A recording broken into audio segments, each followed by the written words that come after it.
Here, he's got his own billiard room. Yes, it's what do you call it, Kramer? The billiard room? No. The name. The billiard? Not billiard. Not the billiards. It was... Come on, Rudy. Come on. We call it the place to be. The place to be. Yes, it's the place to be. Then I shall be there. Now, it's time. Live and in living color. The Grandy Man can. Time to play the game. Well, you always left me satisfied and smiling, so... That's what she said. Why do I want this? Yeah. Because I want to make bank, bro. I want to get ass. I want to drive a Range Rover. Ladies and gentlemen, boys and girls, children of all ages, it is now time for the Place to Be Podcast. And now your hosts, Justin Rosero and Scott Criscolo. Now ain't that some shit? That's some shit. Although there's plans in my church, I still wish you the best. Fuck you. I'm sorry. Place to Be Nation, welcome to another great episode of the Place to Be Podcast. I am your co-host, Justin Rosero, and with me, as always, the original CeeLo Green, Scott Criscolo. Scott, how you doing? JR, it is always a pleasure, my brother. Welcome, everyone. I guess there should be a Crisco Green, maybe, not CeeLo Green. There's a kid that I went to high school with who could never pronounce my name, so he used to call me Crisco. It's pretty funny. It is episode 80. Yes, and I figured I'd use that open, because I think the sentiment in that song is going to be very heavy throughout tonight's show. Yes, precisely. I figured now, since we're into wide receiver numbers, maybe we can kind of... So tonight is the Alvin Harper, Wayne Corbett edition. Very good. Of the Place to Be Podcast. Figure one of mine, one of yours. It is, of course, the Headlines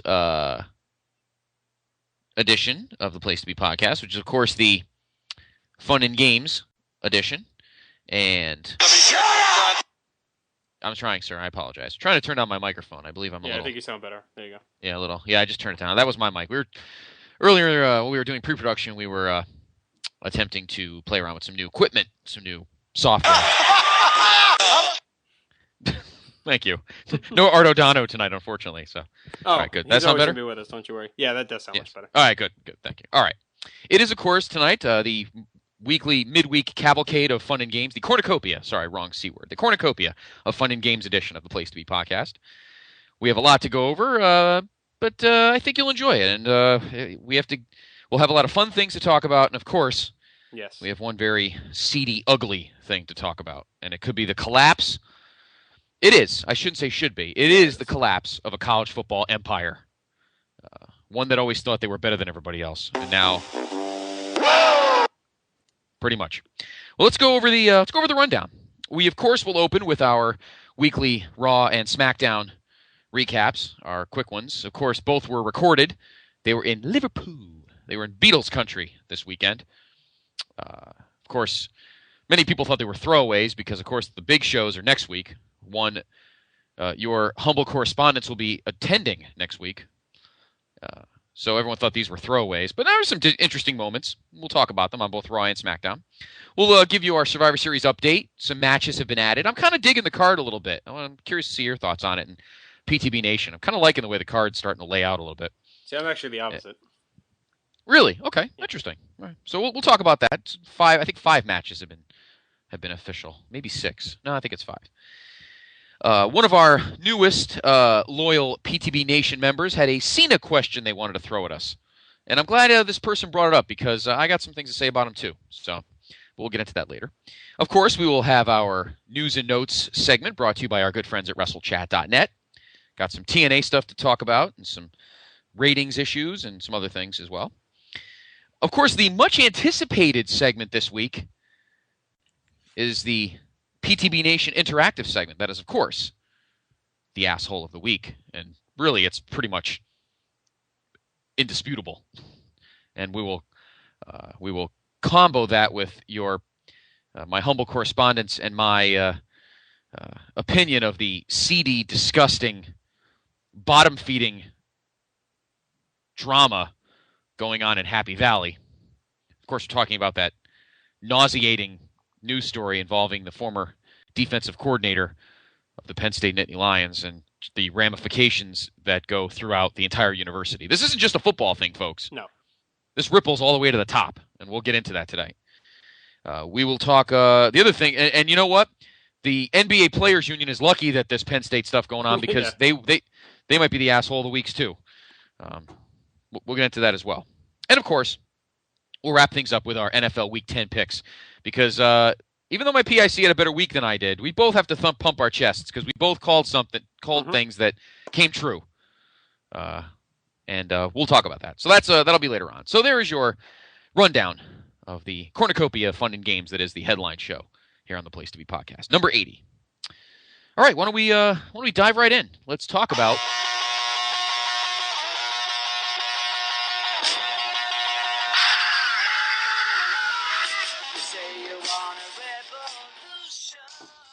Well done, my friend. Well done. Okay, good. Excellent. Yes. We are playing the Fab Four because, as mentioned, Raw and SmackDown, pretty much the whole company went across the bloody pond. It's funny. I'm usually in on this, and so are you. And we were like clueless last week. We're like, oh, are they taping over? I had no idea that the show was going to be in England this week. I had no idea either until I put Raw on and realized it was a big flag. They always pull out the same. They always pull out the same props. Yeah. They pull out the telephone box and that stupid car. They pull that out every English show they ever do. Yeah, they better leave it stored over there in some friggin' warehouse. I know, exactly. But but I think I was so fixated on the Boston Raw that I completely forgot about that this was, or I just never even paid attention that this would be in London. So, but it was good. I mean, I thought the crowd was pretty good. It was definitely better than that Mexico disaster. Yes, I agree. Yeah, they definitely tweaked things a little bit, and it definitely looked like they were in England. That's one thing about being in England. They always seem to do that right. Other than that Mexico all the ugly thing, fans and their crazy teeth, so that helps too. So we will give you the what? I didn't know you just said there. I probably shouldn't say that again. I'll probably offend half of our fan base. Oh, I know. I'm making fun of the unkempt British masses. I'll put it that way. What our man? I say they make out there. Holland. He's Scottish. He doesn't care. They make Matt Rotella look like Brad Pitt. I'll put it that way. Oh God! Would they just get out of bed? Jesus Christ! All right. Anyway.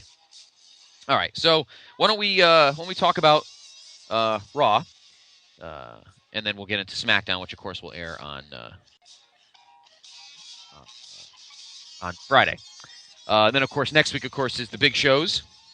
You, my friend, will be with our very good friend, my friendly rival, Rob Houston, on Monday night at the TD Garden for the 3-hour Raw Gets Rocked. You getting ready? Oh, yeah. You're going to get rocked. Yeah, well, we'll talk more about that after this week because I got a couple things I want to talk about. Yeah, and of course, the next night, speaking of Mr. Liverpool himself there, Matt Rotella and I, will be at SmackDown the next night at the arena at Harbor Yard. I think his new nickname might have to be the Liverpool Loverboy. Liverpool Loverboy, the double L squared. Very good. L queered. All right. So why don't we dive in and get into the Raw? Again, we're not going to go through the whole show. I think a lot of people like just kind of nipping it. I liked it, so that's all that matters. Yeah, I didn't think it was that bad. I like the new format, so that's all that matters. It's not the show. Okay, I thought you like the show. The show itself was kind of, yeah. It was taped. Yeah, it was very. You can tell there. I mean, this is one of the, like we said, this is one of the problems with them having so much time between pay-per-views that they definitely seem in a holding pattern right now. Mm-hmm. Yep, absolutely. They have so much they want to do, but they're afraid they don't want to blow it too early, so they're gonna, kind of half and half it. So, and that's pretty much what they're doing. The one thing I did like was the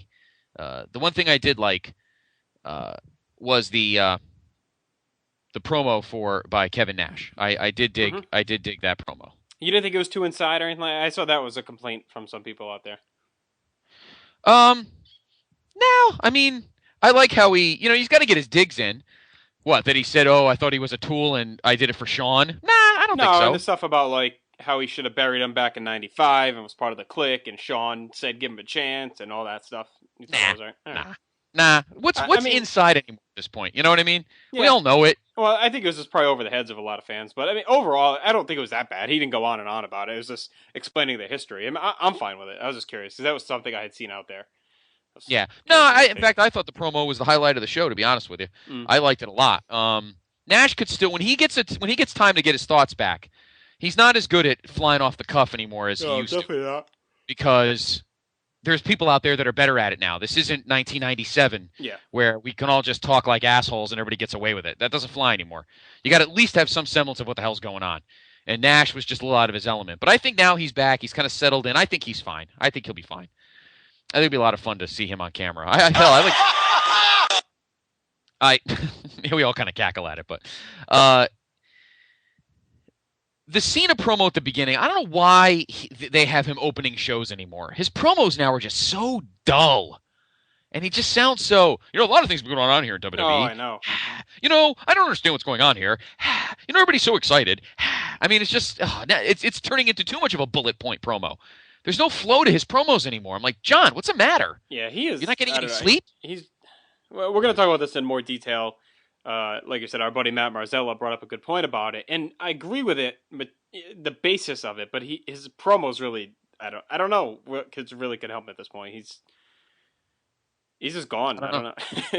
I don't know. It's like he's checked out. I don't know. But yeah, we'll get more to that in a few minutes. But that was one thing.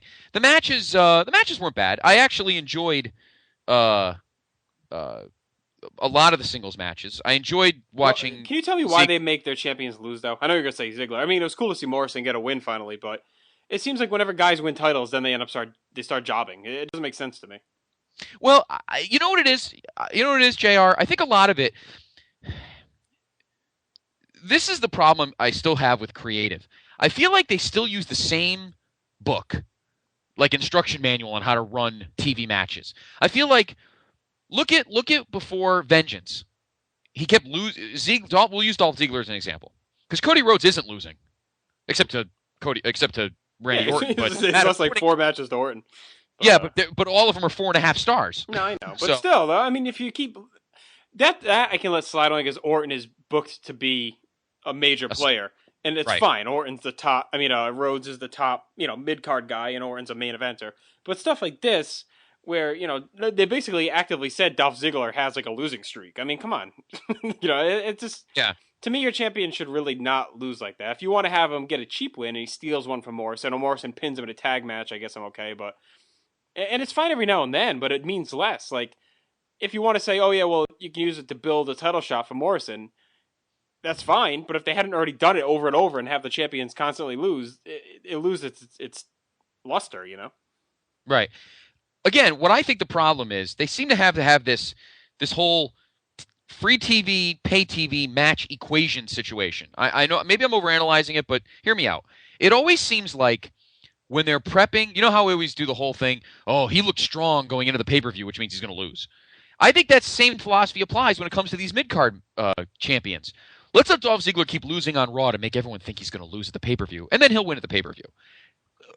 Guys, this is 2011. This isn't friggin' 1988. We're not idiots. Just book it any way you want, but stop trying to quote fool us. Now I know everyone's thinking I'm a hypocrite because we went through the whole kayfabe thing. That's not the point here. Kayfabe is one thing, but to have Dolph Ziggler keep losing matches just so we can get a false sense of security that maybe Zack Ryder will win and then he doesn't, no. Don't do that. We're not stupid. If you're going to make Dolph Ziggler strong and have him win at the pay-per-view, then just have him win strong and then win at the pay-per-view. All right? Keep the character strong. Don't keep doing all this losing free matches because there's a chance he might lose the title, and then he comes to the pay-per-view and he wins. Don't do that. No one falls for that crap anymore. Just make your champion strong. That doesn't mean you have to keep having everybody else lose, but make it even. Just make it even. Throw caution to the wind and kind of go bouncing back and forth, and then focus on booking the pay-per-view. Don't worry about sweating out the we're not TNA. Don't worry about sweating out the TV shows. Worry about the pay-per-view. This isn't TNA where they could care less about it. You and I went through that whole thing a few weeks ago. They still need to make their money on the pay-per-views. Now, come 2012, where you and I suddenly heard that they're going to ditch the secondary shows as free Clash type things, we'll cross that bridge when we get to it. But right now, a week from Sunday at Madison Square Garden is a big fucking show to these guys. They've been pimping. They've been putting almost as much elbow grease into booking this as they do a WrestleMania, for God's sakes. So sometimes I still feel they dust off the Federation manual that like George Scott wrote in 1983. Yeah, but they didn't job champions out like this back then. I'm not really. I don't see that comparison. Well, my point is I feel like you're trying to give the faces you want to give the fans, the baby faces a kind of a boost. No, and then I honestly don't think that's what it is, because I just think they don't give a fuck about champions and titles. And that week they needed someone to lose to Morrison. They said, "Fuck it, let's throw Ziggler out there." Now, I don't think it has anything to do with trying to build up contenders and build the chase, because I really don't think they care about any of that. No, I wish we didn't have that philosophy. It's kind of disheartening to think that the belts are nothing more than trinkets. I mean, I'm sure eventually we'll have our man Dr. G on, and he'll go through his whole soliloquy about how there's too many belts. But I try not to say that. You're being a little bit more of a realist than me in this. I'm trying to actually take it more for a. I wish that was a reason. That would be actually something, meaning that they're putting thought into it. But yeah. It's not like Morrison is gonna. The old method used to be where they would have a contender defeat a champion that was going to be losing to somebody else. So in this case, Morrison pins Ziggler. Right.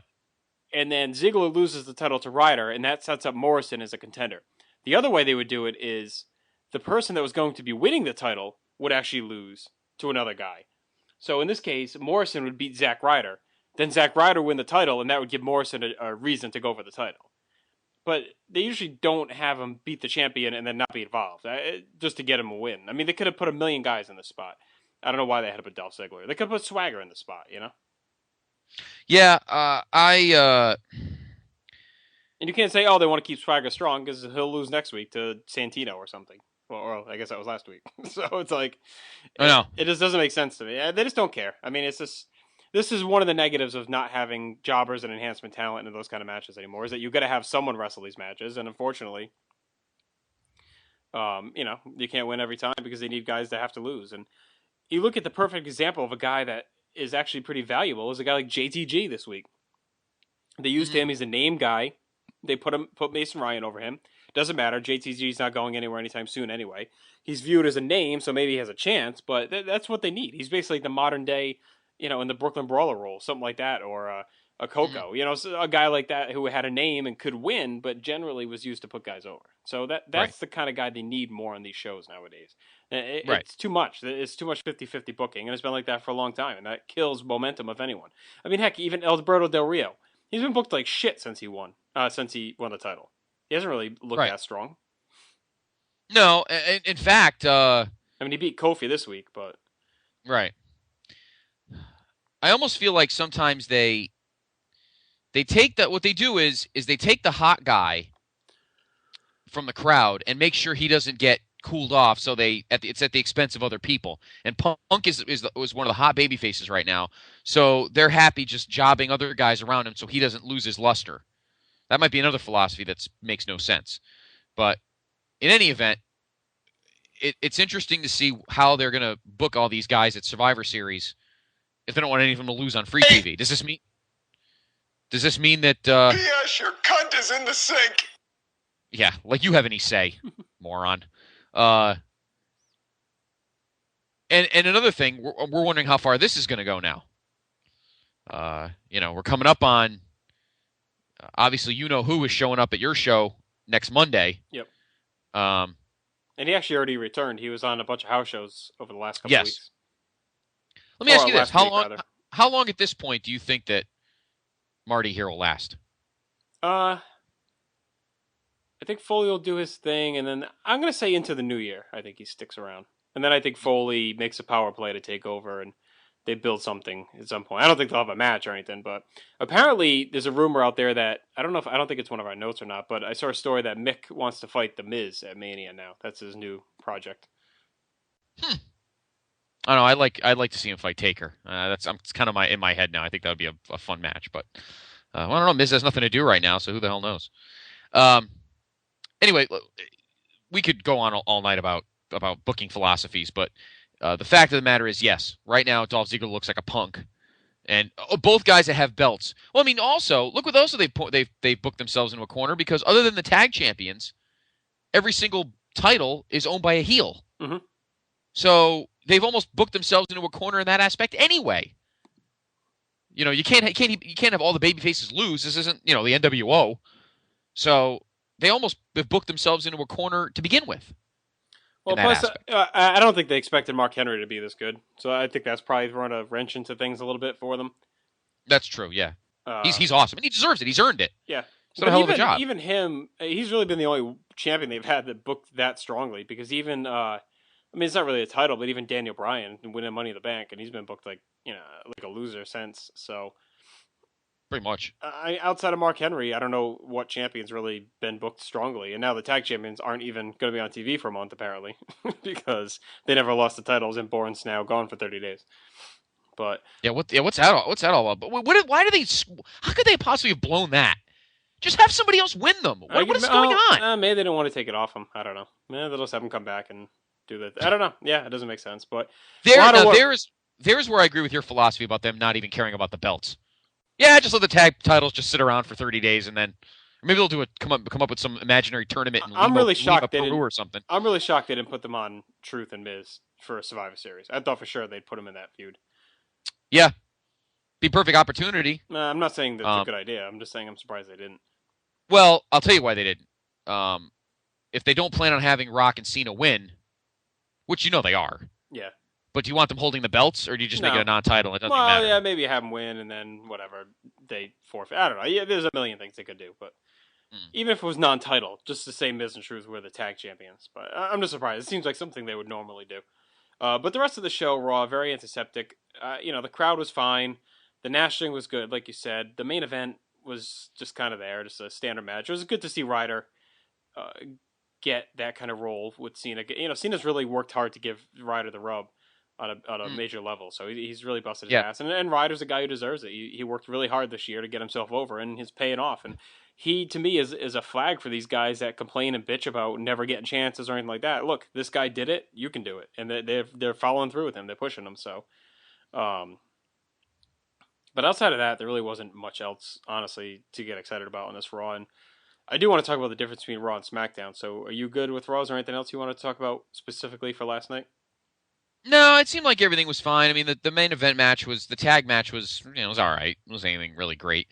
I, of course, continued to enjoy my man there, Bowser, because technically Brodus Clay did indeed debut, but they didn't have enough time, so they cut it off. So you're actually going to get his official debut on Monday night, and apparently he's going to be. Well, we'll get more into him later, but they have high things for him. I'm liking that. Because I think he's a good on-air guy that could really make a difference. So, other than that, Raw was all right. Typical taped European show. Nothing offensive, but I mean, if you missed it, don't kill yourself. It's not that big a deal. Right. And now going into next week in Boston, they go home for Survivor Series. Of course, the big 3-hour show. You got Mick Foley returning. We get the Rock. Rock will be there in the house, and also we're finally going to get the Jim Ross and Michael Cole challenge. That's also going to be on that show. So. Yeah, it's going to be fun. We're going to have a good week, and when we have our fun and game show next Wednesday, obviously, or Thursday morning, depending what time you're up, we'll, of course, go over our live notes. I think I'm going to buy a T-shirt. Not sure what. I might buy the punk one. I told Liverpool Loverboy there he's got to buy the ice cream bar T-shirt. She's been walking around with the stupid ice cream bar T-shirt. Fit in perfectly. I might wear the shirt I have with his face on it to Raw. Oh, crap. I didn't think of that. I think I might wear mine too. I think it'll be great. All right, so we'll talk more about that next week. Anyway, why don't we get into SmackDown? Right, let's do the SmackDown rundown for this week, and then I want to talk about the difference between the two shows. But Randy Orton comes out, talks about a Survivor Series team that he's leading, which we'll get to in a minute. Wade Barrett comes out, they go back and forth, then Christian and Sheamus both come out, and they all argue. We get our opener of Sheamus versus Christian. Once again, Sheamus defeats him with the Celtic Cross. Apparently, it's another very good match. Backstage, Daniel Bryan was telling AJ and Caitlyn that he almost cashed in his briefcase last week. Mark Henry shows up and says, "How dare you almost cash it in?" And then you may have guts, but we'll spill them later in the evening. Ted DiBiase continues his renaissance, defeated Jinder Mahal, who's quickly sliding into the... Do you think he's like the lowest ranked wrestler at this point? Well, the problem there is he was kind of pigeonholed into one storyline. Obviously, he was going to be involved with something involving Great Khali. That ended, and what the hell's there left for him to do? He's not that good a wrestler. He's okay. He's nothing, he's not earth-shatteringly great, but, once that ended, I thought it would last a little longer, but I honestly didn't think that Great Khali would even be on TV anymore. All right, we have two breaking stories here that I need to break in with. Yeah. First of all, you want to break in because I just called Dr. G just something just came into my ears there. Something off ESPN, of course. Yes, Dr. G just texted me, and I figured you wanted to break in on it as well, so we could do it together. So we were going to talk about the Penn State thing later, but we have to get into this now because kudos to the Board of Trustees. It kind of sucks. I wish University. we taped the show like an hour ago because I had so much vitriol, and now it's it's not going to be as. I mean, it's still a lot, but it's not going to be as great. Right. So, a legend is done, and this is just a sad, sad state of affairs. Joe Paterno, who was going to retire, whether he wanted to or not, at the end of the season, is done.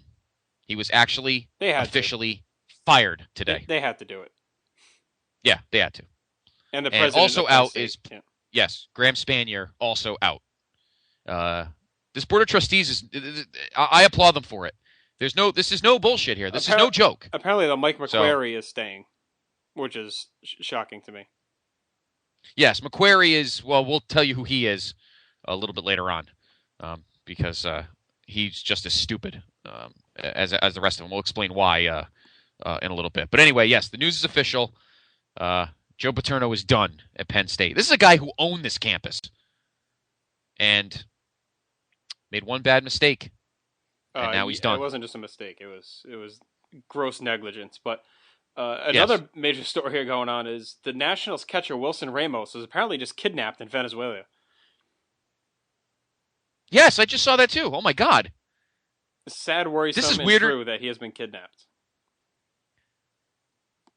What the hell? This is worse than that whole weird Oogie Urbina story with his kids being put in a trunk somewhere or his wife being kidnapped or some weird thing. Ramos was abducted by gunmen who entered his house in Santa Ynez, located 93 miles west of Venezuela's capital. So that's all there is out there on that. So some big stories breaking here. But we'll get more into the... this is crazy. We'll get more into the Penn State shit in a little bit. So, all right, let's finish up SmackDown really quick. Big show. I'm sorry. So DiBiase won. Mark Henry beat Daniel Bryan once again, hit the world's strongest slam. Bryan got a chair and went to hit Henry with it.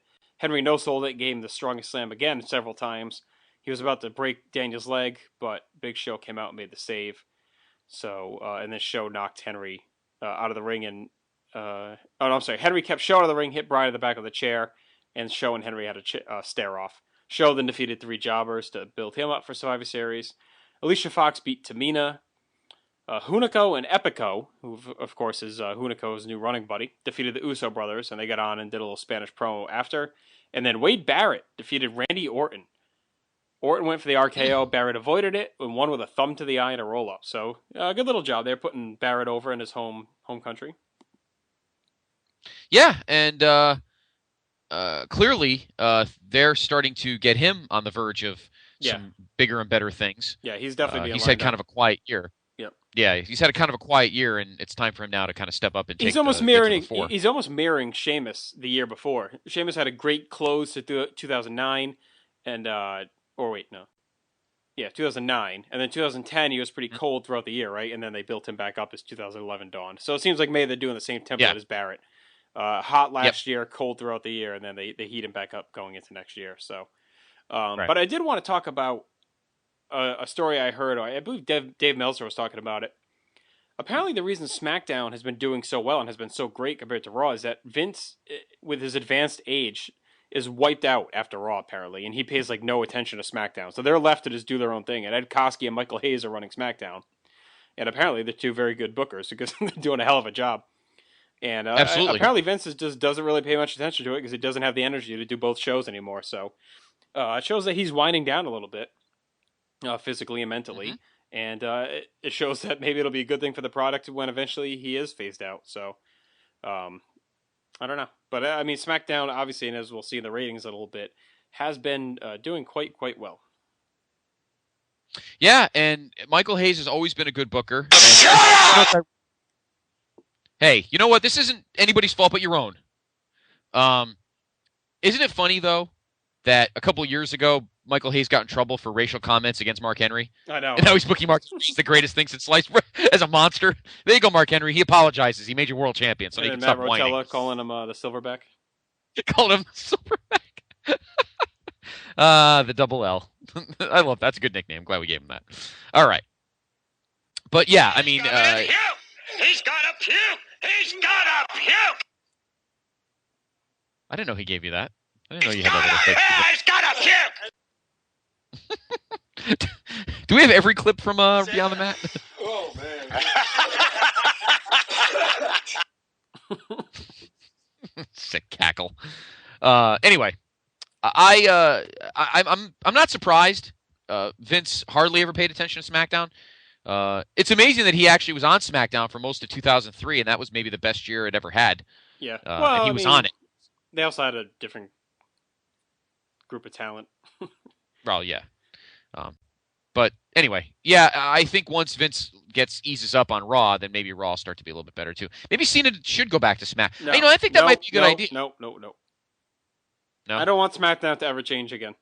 It is if it could stay in this more level. traps. If it could stay in this level of perfection forever, I'd be very happy with Mark Henry as a dominant champion, and maybe you cycle a face here and there to mix up the main event scene. And his Big Show's obviously not going to be the top contender for long. So, but it's just really just a very good show right now, and I like how they're going to have this whole Mexican feud going on with Epico and Hunico against Sin Cara, and of course, looks like they're going to be bringing in a partner for him as well, which is cool. So you got Daniel Bryan putting around. You got the renewed push of Wade Barrett. You got Cody Rhodes doing his thing. So a lot of good stuff to like on SmackDown right now. Yeah, absolutely. And Raw is just having creative issues because everybody's promos have just been terrible. The writing's just really not been very good. They just seem to be in a constant holding pattern to me. SmackDown actually has like stories and advancements and week to week stuff, and Raw just seems like a repeat every week. It seems like, you know what it is? To me, it seems like SmackDown's actually doing episodic television. Yes. Where Raw has its pay-per-view set, and now they're just killing time till it happens. And it's not even that. That's just, Raw just seems like they're there to pop that week's show instead of actually building to things in advance. SmackDown's just very old school build, and it's not a surprise that Michael Hayes is heavily involved, and Ed Koskey, who he's been there forever, and he was worked with Lagana and a couple other guys, and he's been there I think since like 2002. Koskey, so. Right. He knows what he's doing too. So those are two very good minds for obviously, and we're seeing it played out week after week. Mm-hmm. And it was a good move for them to bring Orton over there because he's really kicked it into gear, starting with that Christian feud, even with the Punk feud, but mainly with the Christian feud. And he's shown he's not afraid to lay down for guys and put guys over. He's really working hard to get Cody over. And now this past week we see he laid down for Wade Barrett, and it's good to see that they have a top guy that can be invincible, but also can lose.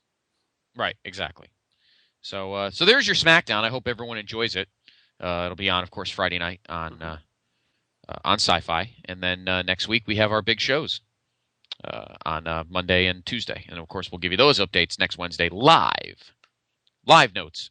Definitely let me know what you think of the merchandise stands. What do you think you and friendly rival Rob Houston? Tell me what you think the hot stuff is that they're loading the merchandise stands up with. I'm sure it'll be the new Cena shirt du jour. Yeah, I'm guessing the Punk stuff going into Survivor Series. I'm sure they'll have some Rock stuff there, without a doubt. Have you noticed that they haven't done an Alberto Del Rio shirt? No, weird. Yeah, I can believe it. I mean, he's not a guy who's going to wear it. So yeah, that's usually I guess what they you're do. right. A guy usually wears a shirt, and I don't know. I think he's just a true heel, so.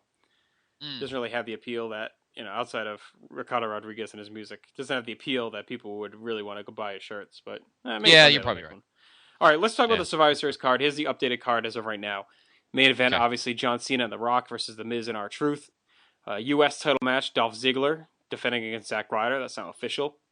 Alberto Del Rio defends against CM Punk. Mark Henry defends against Big Show. And then we have our Survivor Series classic 5-on-5 match. Randy Orton, Sheamus, your Fabio, Mason Ryan, Kofi Kingston, and Sin Cara versus Wade Barrett, Cody Rhodes, Christian, Jack Swagger, and Hunico.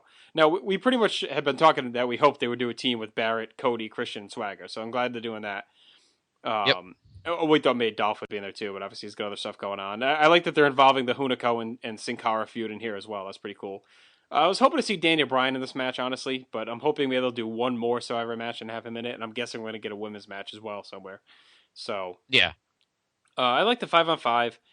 The card, when I look at it, is not bad, but when I think about what it was supposed to be, like 2 months ago when everyone was talking about having that big 10-man with Triple H and Undertaker and Foley and Rock and Cena, and that Cena Rock Miz Truth match just seems so flat to me. I feel like they've really botched the build to the show. And now it's to the point where we actually decided, remember I told you, it was either last week or the week before, that we were going to order it. We're not going to now. We're just going to Picasso's, and Jim's like, yeah, I don't really care. So in a 3-week span, we've gone from like wanting to pay to see the show to like, well, part of that is also that the Giants are playing Sunday night, so our man Andy wanted to be able to see both. But oh yeah, they're playing the Packers, I think, right? No. Is it the Eagles. No, they're playing the Eagles. That's right. And then the following Monday night, they're playing the Saints. But we'll get to that later. Yeah. This whole we're starting. You know what it is, JR? We're starting to finally run into the problem. They kind of avoided it for about 6 months, but now you're finally running into the problem of booking Rock Cena a year in advance, because now they're petrified of blowing of dulling the luster on that match. That you're screwing all this stuff up. Because the reason why they didn't want to have the 10-man is because they didn't want Rock and Cena hidden in the match. What the fuck does that even mean? Well, no, I kind of get that. I mean, I kind of get it. It's just that this match... I don't get it. I don't get it. Well, who gives a... It's 6 months away. No, but it has nothing to do with WrestleMania. We're talking about The Rock's return to the ring. They don't want him being overshadowed by Taker and Triple H. Like, they want it to mean something. Like, you're paying to see The Rock. He should carry the show alone. I get it. The match just doesn't appeal to me. I mean, I understand why they're doing it. I think they figured they're just going to draw based on The Rock wrestling no matter what. The problem is Miz and Truth, they haven't done enough to establish that they're really this big, nasty, heel juggernaut team. That's my main problem. And Rock all of a sudden wants to team up with Cena because he hates them, even though he helped Miz beat Cena at WrestleMania. It doesn't make sense. They haven't even done anything to The Rock. Now all of a sudden he hates them. And the fact that they announced that they'd be teaming up and now they made it like it was a big surprise last week, the whole thing has just been so fucked. And I don't get why Cena had to want Rock to be his partner. Why couldn't we just have Funkhauser make them be a team? Like, would that have been that freaking hard to do? And then you have a reason that they're tagging up. This is so stupid the way they've done it. It's been so ass backwards. It is ass backwards. There's been no logic to any of the execution of any of the creative decisions. And I don't know whether or not hiding Rock and Cena, which I don't know. I just don't get that. I think, honestly, they should have done a singles match with Rock. And how about Rock, how about Rock and Miz? Oh. Yeah, exactly. And then you deem it as like Rock's comeback match, but also his... he can say, I want to beat the Miz. This is my start to get back in ring shape to kick your ass. And then the draw is Rock's first match in however long it's been. So I don't know. I get the idea of forcing them to tag up. It's just the way they went about it. It's just really stupid. And the fact that they don't really have strong enough heels for them to fight also makes it tough. That's why I think if they did the whole thing with the 10-man, that could have given it some cachet. But I understand. I get their theory. I'm fine with it. I understand their thinking. I'm okay with that. This match just doesn't do it for me. It's so predictable and obvious what's going to happen that it's just like, whatever. The other thing that annoys me is, let's be honest, the second biggest, next to, you're supposed to be booking Punk and Del Rio as the hottest Raw feud because it is for the title. But the other big feud that's being pumped constantly every week on Raw can't even happen at the Survivor Series. And that's Nash and Triple H. Where's Kevin Nash on this show? He had a 15-minute promo on Monday night. Triple H has with to that fill this beat down. I think they feel like... they could have really loaded this card with that match, but I think they feel like they may need that to draw for TLC. Because you have Rock already drawing at Survivor Series. You really need to blow that match on the undercard. That's another thing I'm kind of okay with. I think they can have that be like a main match at TLC. I'm okay when they draw things out. I'm okay with that. It would have been cool to have them load this card up with mega matches, but I don't know. I think it's fine to let it simmer, let Triple H sit on the sidelines, and maybe Nash does show up at the pay-per-view and cut another promo, or maybe attack someone. I don't know. Maybe get into the curtain call. Yeah, there's a whole bunch of stuff they could do. I think I'm fine with them slow burning that. Now watch, I said that, and this Monday Triple H will return and they'll hotshot the match for 1 week. But Yeah, with no build, and he'll look fine. And it was like when he got flipped on the car by Austin, and then 2 weeks later came back with like a Band-Aid. Yes. You know. Do you think? I guess we'll get into this when we do our preview in a couple weeks. But do you think this is finally when Zach wins the big one? I said it to. I was talking about it with the Liverpool lover boy today because he's popping a chubby over this match. I said, you know what? They're at the Garden. I mean, if they were Nassau, then a monkey could figure out that they would pull it off. I think they do it. I think so they too. do it. I think either Swagger or Vicky screw something up, and excuse me, and Zach. So who gives a shit? He holds it for a month, and then Ziggler can win it at. Well, then TLC. the next night on Raw and Hershey is when Mick is going to make his second appearance because, of course, we know he's not going to be a Survivor Series. So maybe he does a little Long Island celebration with Zach or something. So I think so, too. We'll see where they go with the Punk thing. Obviously, the big story is that there's that Raw in Chicago on the 28th or 29th, whatever that Monday is. Yeah. And apparently they're already penciled in for TLC. So it'll be curious to see. I could see them doing a screw job where Punk wins by DQ or count out here. Then he wins the title of TLC and then goes in as champion to Chicago. I still think they should have him win it in Chicago. I think he should get screwed here, get screwed again at TLC, and then he gets one more match from Funkhauser in his hometown, and he wins the title there. Almost like they did at the end of 2003 when they gave Triple H, they gave Shawn the match with Triple H on that last Raw in San Antonio, and then Bischoff stuck him in the keister at the end. So, although, yeah. So we'll see. It's weird. I'm sure a lot of people are probably confused because it's almost like Justin and I are. We're not really slamming the card. We're not really praising it. I don't know what we're doing. It's like I don't know what to say. I mean, the slow burns are fine. I don't know. Rock coming back at the Garden is special. Yes, it's 15th anniversary of his debut. We get that. But I feel like they're leaning on that and then throwing all the logic out the window for the rest of it. I don't know. Maybe people are going to watch the show. I'm definitely going to watch it. I'll probably go to our friend Mike's and watch it. I'm sure he's going to get it. So, I don't know. We'll get more into it on next week. I'm sure again as JR and I go to the live shows. We'll let you know. We'll let you know how things are, and I'll let you know how our concession stands look. I shouldn't say concessions, merchandise, because the food at the arena at Bridgeport sucks. So hopefully the merchandise stands are pretty cool. All right, let's read the Matt Morris comment here. We'll get into that before we move on to the news. Yes. So on the Facebook page yesterday, put up an interesting comment here. Wanted us to talk about it. Thought I'd bring this up as a topic for discussion. I was watching Raw and heard the Cena sucks chants. I used to be a big Cena hater, but lately I feel like I have to respect the guy. Maybe not totally be in his corner, but I don't think he sucks anymore. This guy's a hell of a worker. He hardly ever misses a show, even when he's off shooting movies. He's still on TV. He eats, breathes, and shits the business 24/7. He seems like a real stand-up, jam-up guy. He seems to have his rightful place in the business. I don't think there's anyone else that works as much as this guy.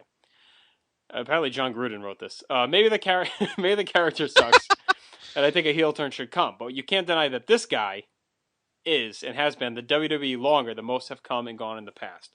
And this guy here, Matt Morris, left a promo here about this guy here, John Cena. So what do you think about that? Of this guy? Yes. What do I think of this guy? I don't disagree with much that Matt said. Who are you to doubt El Dandy? Because this guy's a serious professional. Exactly. I'm sorry, Hitman. I'm sorry. I don't think anyone doubts that Cena's the hardest working guy. There's no doubt about it. The guy cares more. No one actually legitimately cares about wrestling. Maybe one guy, Triple H, legitimately cares about the actual business of wrestling. Punk. More than John Cena does. And Punk. Yeah. And the fans. My issue lately with Cena has nothing to do with heel or face or heel turns or the chick, the little girls like him. Or I'm past that argument. We're done. There's nothing more to say about that. It's ingrained in the populace. It's the way the quote universe deals with him, and that's it. Let's move on from it. My issue with Cena right now is just he's just flat all of a sudden. His promos haven't been very good. His match has been okay. I haven't seen him wrestle a crappy match in a while, but the promos are just he's all about his personality, but just everything is so dull. A lot of things are going on here in WWE. The Rock and I are wrestling a Survivor Series. It's against The Miz and R-Truth. I don't know. Just everything seems so, I don't know, Stepford Wife-ish. Just so bland and flat. Just there's nothing fun, and he's his inside jokes are less funny than Triple H's inside jokes, which everybody hates. But I almost feel like he's trying too hard. I really think, and maybe I'm crazy, but I really think that he's getting butterflies about having to deal with The Rock for the next 5 months. Now, having said that, the last 2 or 3 promos we've seen of Rock's have not been great either. But that's just rust. Right. This isn't 2000 where he could just go off but you're also dealing with a guy who's not watching the product every day. We know he's not. I know this is controversial to say, and people may think I'm just saying it to be contrarian. Was Rock really ever that great of a promo? You bastard! No, I'm just kidding. Hey, I always thought Steve was the. I'm sorry, Rob Houston. Stone Cold. I might be thinking I'm confused with Stevie Richards, who we love, and he cut good promos too. He cut good promos too. Stone Cold piss off the one guest that we have that could be. No, Stevie, you're the best. We love you. We're gonna have him back on in a little bit because some awesome video games have been coming out. So, no, Stevie will be back on. But Stone Cold was the preeminent promo cutter of the era.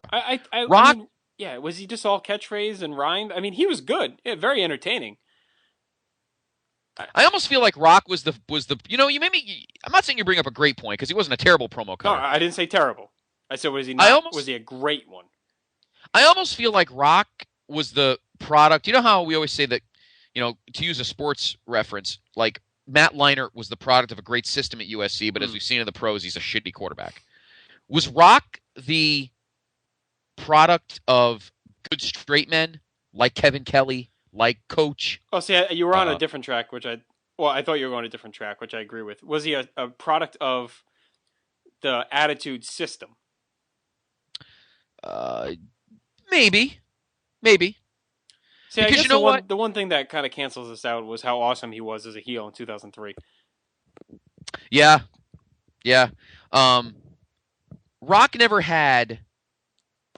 The only time Rock was ever, I don't want to say dull, but the only time that he wasn't the shining light was probably 2002. Yeah, I agree. He's very flat in 2002. And he came back and he won the belt again. Sacramento,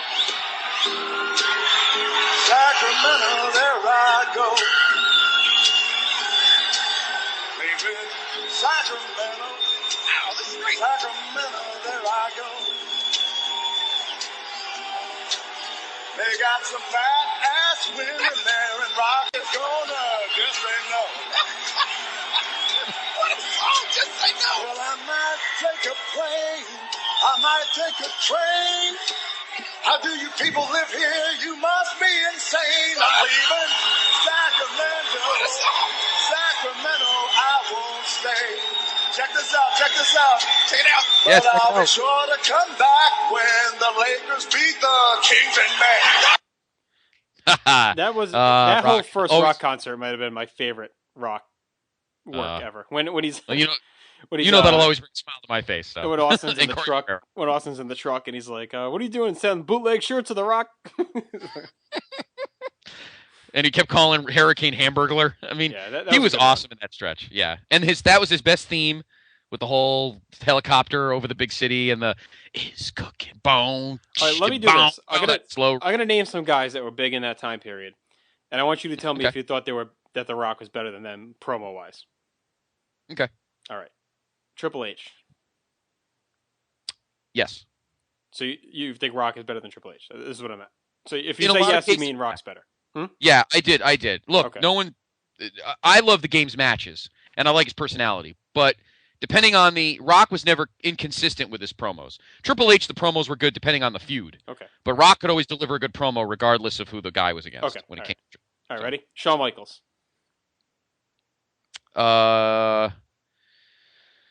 Yeah. At times, I think Rock's promos were better. No, I think Shawn tried to be too much of a smartass sometimes. I would listen to Shawn promos all day over the Rock. Okay. Mick Foley. No.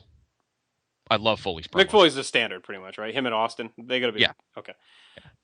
Bret Hart. Ooh, push. Okay. I'm talking like Attitude Era peak Bret, like 96, 97 when he really was. No, I still think the Rocks are better. Okay. Vince McMahon. That's a strange one because Rocks, because Vince, I think Vince was good by accident with his promos. Genetic jackhammer, nuts like Yeah, but how's that different than the Rock's catchphrases? Well, yeah. I mean, Vince to me was like a promo god during those years. Yeah, I think so too. Yeah, I'll have to say that Vince was pretty good. Yeah. All right, I thought that'd be an interesting little test. There's not too many other ones. I mean, he's better than the Undertaker. I'm trying to think of other big guys from that period. Taker didn't need promos. Taker doesn't need to talk. Yeah, obviously, Flair is better than him. Interesting. If you guys take that up on the Facebook page, I'm curious to see your thoughts on The Rock's promo ability. But going back to Matty Mars here, Cena, I'm with Matt. I mean, I fully respect the guy. He's earned everything he's worked for. He's busted his ass. He's definitely a great face for the company, which is why they put him in this position and they don't ever take him out. Has he lasted too long, though? We talked about this on a previous podcast. I mean, think about it. He rose as a face in 2004. We'll say at 20 was like his turning point. So he's now going on, his 8th year? Or he'll be going into his 9th year at WrestleMania 28 as like the basically top level face in the promotion. Even if you want to say 21, or he's going in his 8th year. Hulk Hogan's reign is the main guy. It was 84 to 91? 7 years? Yep. So he's now surpassed Hogan as being like the main face of this company. He obviously lapped Austin. He's lapped The Rock.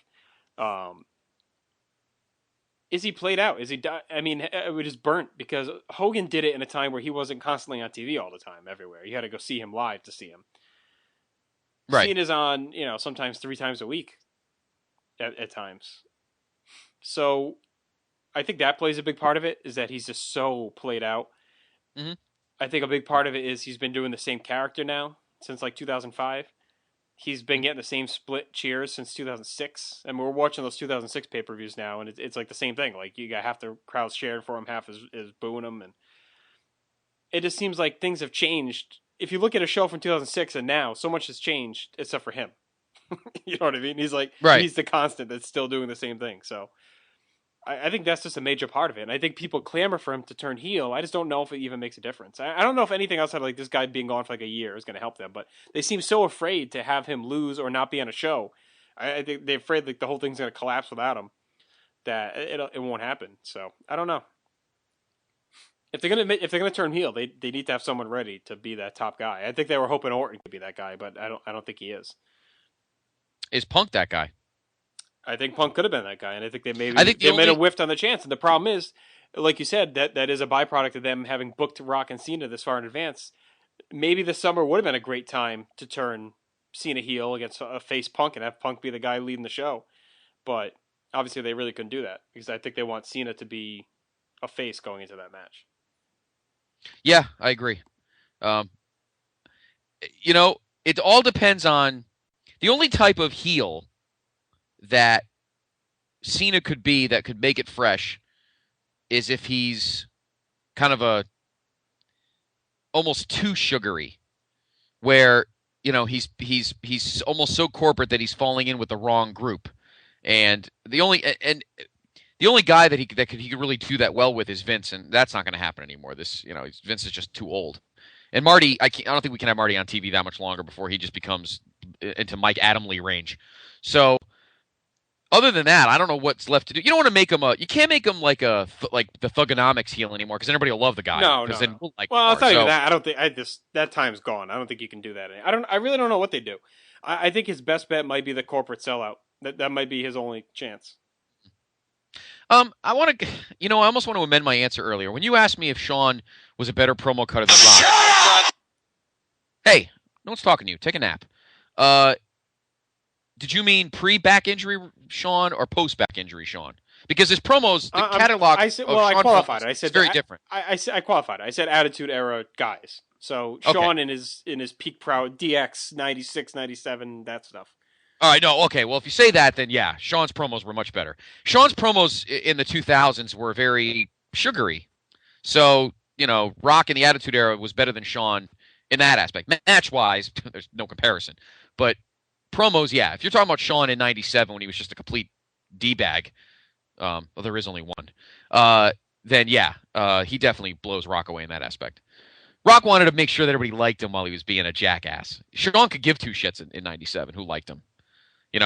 That was always the thing with Rock, was that, not to go off the subject with Cena, but, and it's almost the same thing with Cena in his promos.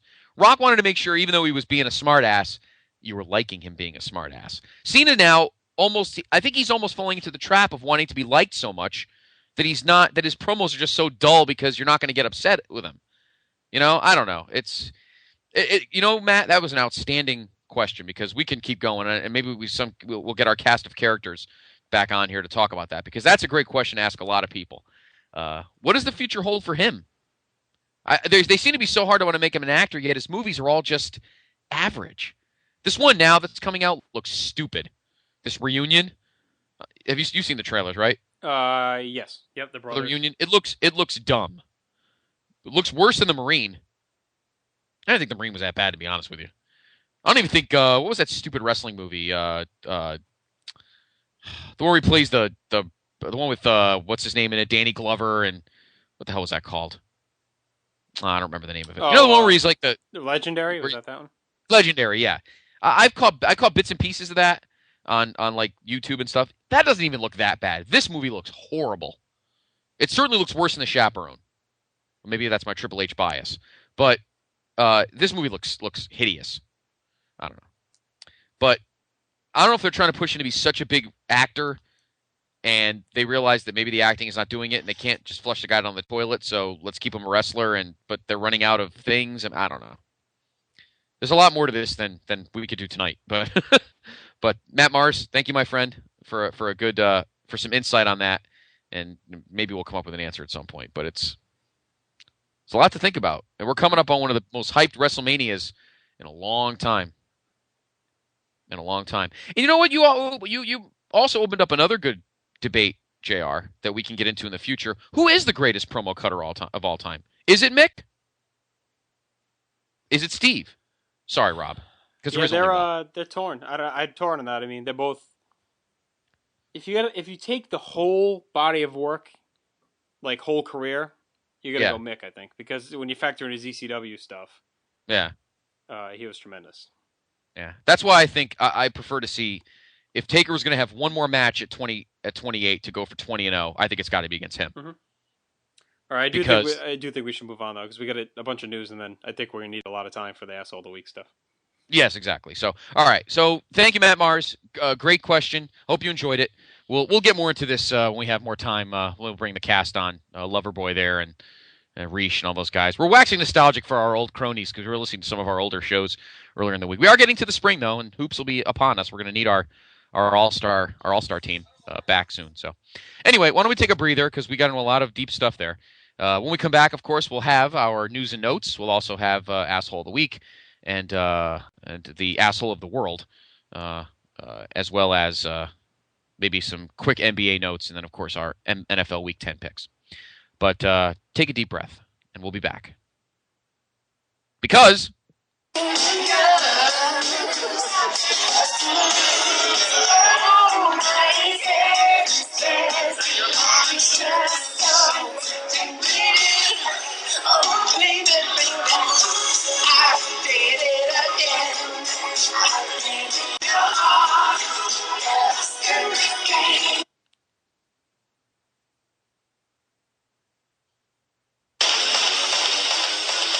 How many pro wrestling news websites do you visit to get your daily news? 3, 4, maybe 5? Do yourself a favor and make that number 1. WrestleChat.net, the only professional wrestling news site that brings you all wrestling news all day long, and is home of the critically acclaimed Still Real to Us podcast, starring former CZW, ROH, and ECW announcer Eric Gargiulo and the champ Jeff Beck. That's WrestleChat.net. Wrestle Chat, it's where it's at. You could have at least played the Armageddon song. No, Come we on. needed your Maroon 5 cover of Britney Spears. Moves like Jagger. That was a fun one.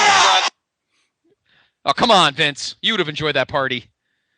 Oh, God. I actually, going through some of our older... You and I actually have been watching Nostalgic as we're heading toward the C note of our Place to Be podcast. Listen to some of the older ones the last couple days. And we were talking about the Rotellapalooza. Anyway, WrestleChat.net is your home for everything pro wrestling. All your news and notes, WWE, TNA, some UFC. They have a great message board, of course, the champ and the announcer with their podcast. And don't forget our little friend, the PTB Gnome, on the right. Click on it, and you can go right to the Podbean page and listen to us. So you can read the news and notes, then click on the Gnome, and then you can hear our opinions of the news and notes. WrestleChat.net, your home for everything professional wrestling. All right. Let's hit these stories quick, and then we'll move on to the good stuff. Well, yes. bad stuff. But bad stuff. Good stuff for the media world. All right. Here's our first story. Hall of Famer Blackjack Mulligan told Mike Mooneyham of the Post and Courier that it was actually his wife that found their son Barry Windham at the family's ranch in Florida last month. He said he just fell and he passed out. He was totally out of it. When we found him, he couldn't hear me. I asked him how many fingers I had, and he said he didn't know. He couldn't raise his right hand and couldn't move his fingers. He obviously fell, but we don't know why. Could have been all day when we found him. By then, the organs were failing and didn't even recognize us. Mulligan also says that Windham's left knee was the size of a cantaloupe from the fall, and that his right foot had been turned at a 45-degree angle and spun inside his femur. Windham's left knee was dislocated. His right wrist was broken. This sounds like he lost a brawl for to Bart Gunn when Dr. Death had all those injuries. This poor guy. Jesus. His right wrist was broken from the fall. He suffered elbow injuries as well as a big knot on his head. There was fear that Windham suffered a chipped or broken neck that was affecting his nerves in his arm and leg, but Windham did recover feeling in his fingers and toes. Windham did have a heart attack, and the heart procedure went well. Doctor says a minimal damage, and Windham has a big, strong heart. Mulligan says that, I guess he wasn't a roid monster then. Mulligan says that his son is facing a long-term rehab and possible knee and leg surgery. He said it's going to be a long deal. It's a very close call. We almost lost him. But Mulligan did reveal that WWE is paying for Windham's rehab treatments as Triple H, Windham's longtime friend, approved all the funding. Mulligan said a big black Cadillac limo pulled up to the hospital. Chauffeur got out and two doctors put him in the back of an ambulance and whisked him off. He's at a place where they're taking care of all his problems and being ministered to physically and spiritually. Again, I don't think it's any surprise at the benevolence of the McMahon family. No, they definitely take care of their own. And you know, Triple H obviously is a good friend of Barry Windham, and he's hooking him up, and it's good to see Barry. I mean, that sounds like hell that he went. That sounds like a What the hell, did he fall off the fucking roof of his house? Jesus, my God. That's a rough fall. Good Lord. His foot spun in his leg? Ow. What the hell? Wow. Well, BW is one of my favorites of all time, obviously. The most, next to Tully, probably the best, in terms of work rate, and this is not a knock on Arn, but just pure work rate, Windham is probably 2 behind Tully as the greatest horseman wrestler of all time. Not counting Flair. Flair is a separate class. I'm talking about the other horsemen. They all had their own ways of wrestling, but obviously Windham had a way about it, and he was big with the women. But I loved him as a heel with the black tights and the black glove, and I'm happy that he's being taken care of, and you know, we wish him all the best here at PTB Nation. Windham was one of the good guys. The only bad thing he ever did, and, you know, he atoned for his sins when he was a jerk to Vince in the 85, and he was a smart ass, and you know, I'm sure he's probably, when he was cutting those silly stalker promos in the woods, he's probably like, what the fuck did I do to deserve this? Well, I guess I was an ass. So regardless, though, Barry Windham's had a great career. When you and I get back to when we do our alternating of written reviews, we go back to the NWA stuff. I'm sure I think you'll really like when he was actual NWA champion and he was wrestling a lot of the Japanese guys. He wrestled Muda and a couple others. You'll be very impressed. He had a great run from like 87 to 93.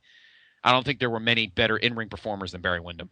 So we wish him all the best, and we're glad that the game and the family's taking care of him. So good luck, Barry. We hope you'll be back soon. I know he's going to have a gig. I know that he may do some booking, and I know he was doing some producing and stuff. So All right. Speaking of other guys helped out by Triple H and the WWE, Sean Waltman recently tweeted about whether he'll be returning to WWE TV anytime soon, saying that Vince isn't ready to put him back on TV due to his health issues.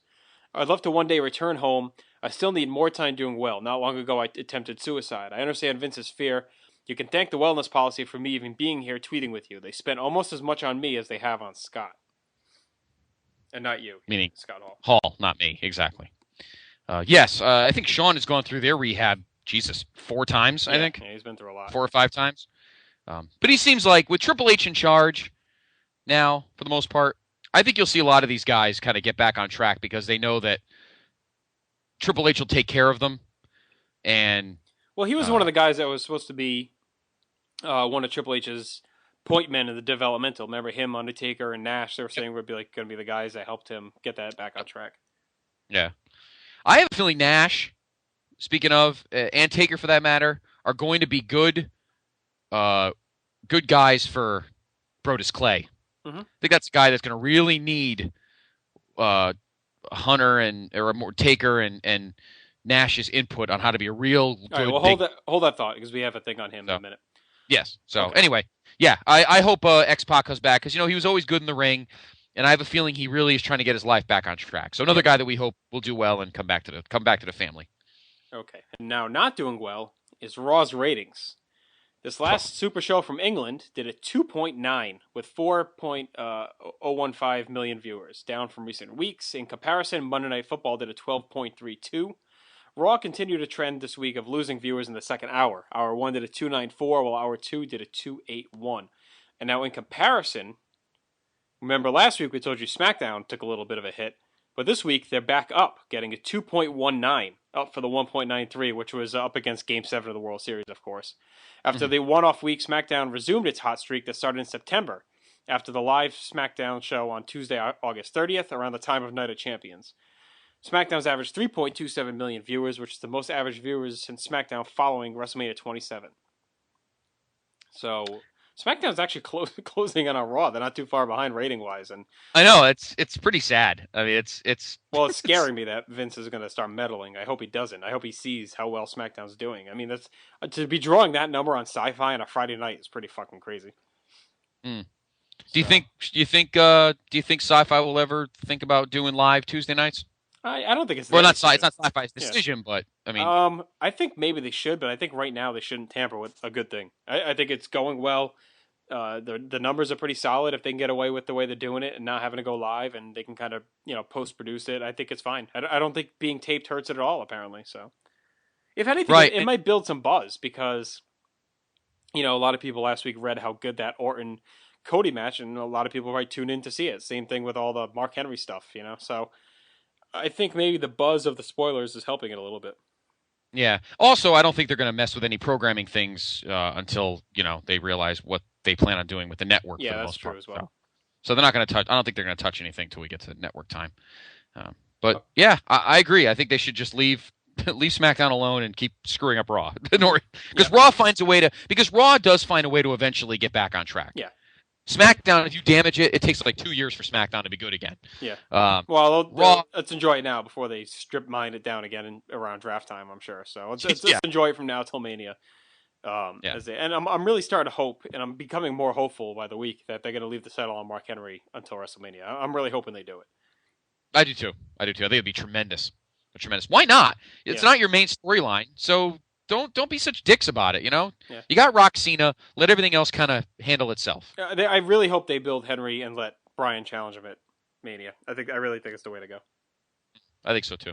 Okay. Brodus Clay, who you mentioned a minute ago, his debut was cut from last week's Raw. Current plan will be re-debuting next week from Boston. And there's talk going around that Clay will be involved in a top storyline on Raw. Good. No, they've been building him like they want to deliver that. So. Yeah, maybe he'll go back to being Del Rio's muscle again. I don't know. We'll see.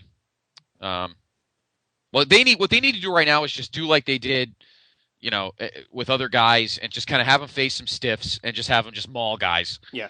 And get the character burgeoning, and this is where you start using guys like, guys like Nash and Well, I'm wondering if they'll have him go back to being aligned with Del Rio, or maybe with Maybe he'll be Laurinaitis' backup or something like that. That'd be interesting if he's Laurinaitis' backup.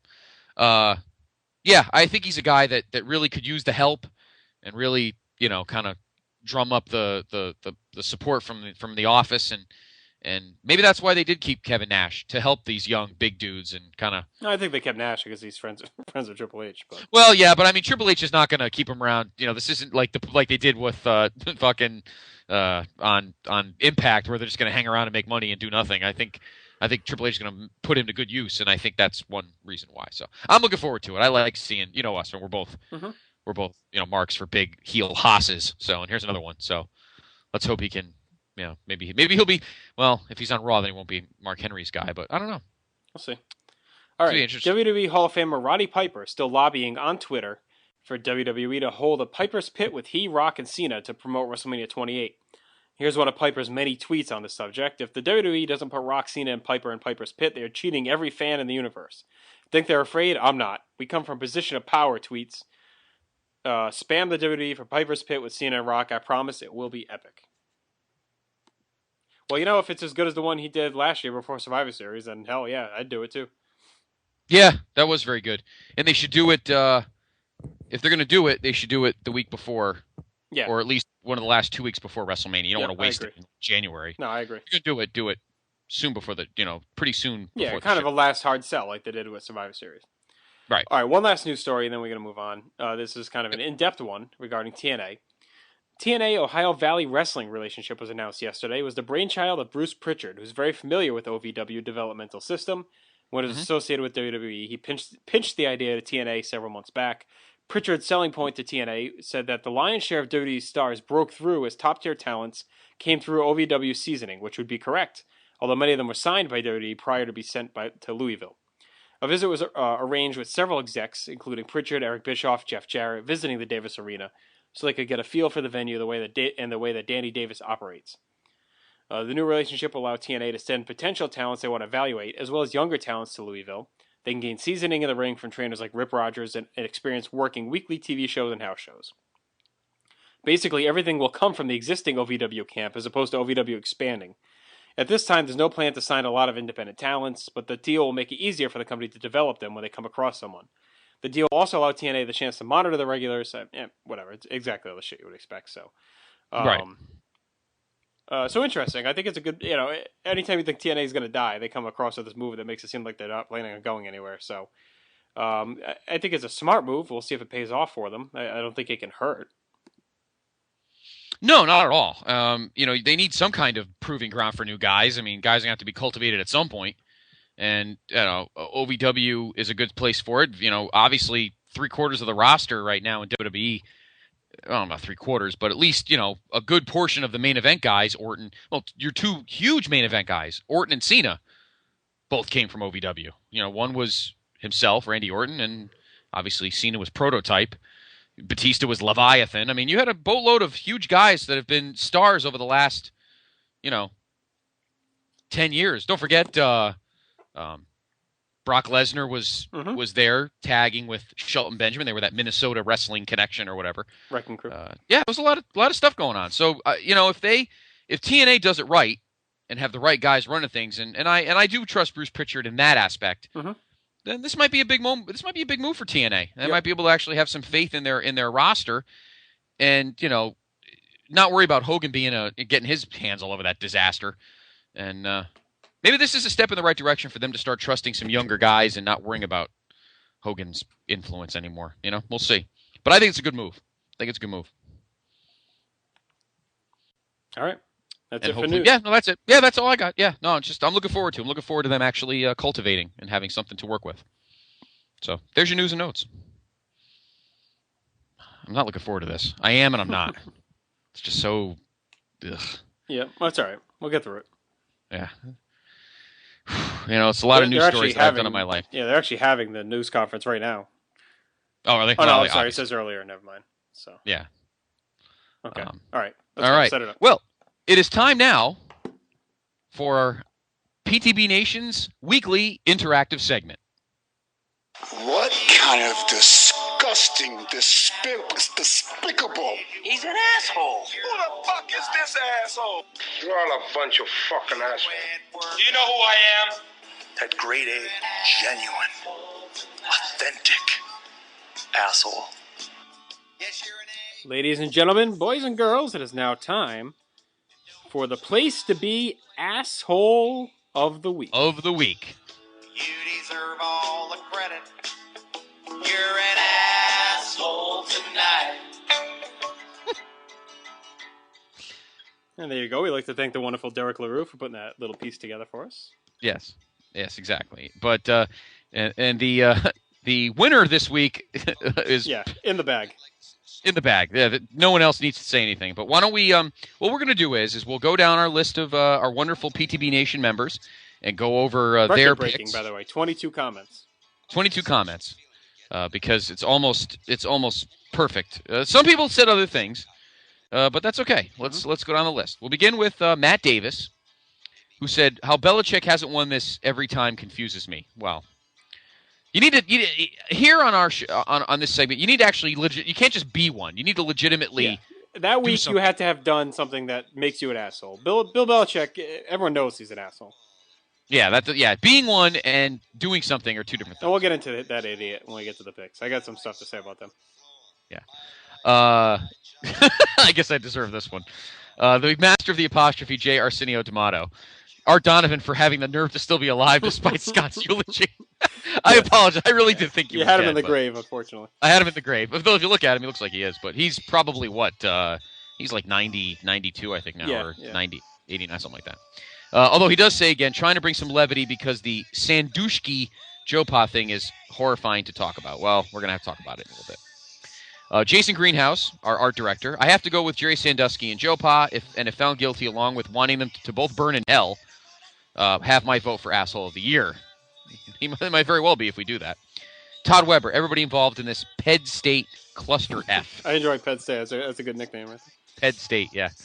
Matt Souza, Sandusky and Paterno, the whole situation is repulsive and disturbing, and shame on them if the accusations turn out to be true. Well, they hate to say it, they pretty much are. Rob Houston, Penn, one end, State, and everyone that is involved with this scandal. Okay. Mike Wilkinson, he has a couple of comments. John Cena for proclaiming that Zack Ryder is a future Hall of Famer. The guy is over, don't get me wrong, but future Hall of Famer might be a little early for that one, John. Just because you're the Hulk Hogan of this generation doesn't mean you can call him a future Hall of Famer. This is like saying Cam Newton is a future Hall of Famer for the cup of coffee he has been in the NFL. He also adds, the only reason I didn't put Joe Pa and the other people is I just don't know for sure who was involved. I am reading reports that Paterno may not have known what was going on. Well, you're dead wrong on that. Mm-hmm. This is obviously a much more horrible offense, and Sandusky is obviously the asshole of the week. Okay. Corey Ferreira, Jerry Sandusky and Joe Pa, I just read about it after reading the Asshole of the Week posts. This is truly fucked up shit. You ain't kidding. Rob Houston again. Joe Pa should definitely be included in this for Asshole of the Week. It's not enough to just tell your boss about something like this. As an educator, coach, representative of this school, they legally are required to report something like this to the police or child protective services. It's not enough to report it to your supervisor. Everyone at that school failed those children that were involved, and it should cost Joe Pa his job. The fact that he told the AD is the only thing keeping him out of jail right now. Brian Anderson, I'm going with the Penn State situation. I have to think Joe Pa had no clue what was going on, similar to how he coaches. Then you had a comment. We'll move on to that. Kieran Polland. The hot Scott. Hey. Just read about what the big deal is about this Sandusky and Paterno thing. Holy shit, why is it the UK always has some form of normalcy in their country? Sandusky and Paterno are my nomination. Mike Wilkinson says Joe Pa looks like he did know. Yes. Rob Houston again. People involved in the Penn State scandal are the assholes of the week for life until they go to jail. Should be listed with every winner going forward.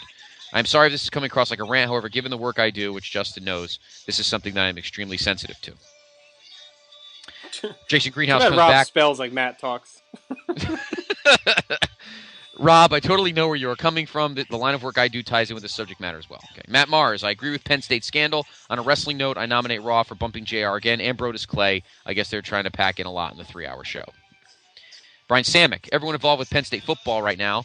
This is from a proud PSU alumni. Yes. Who worked for PSU football for a few years, 97 to 98, which is right in the wheelhouse of this. Mm-hmm.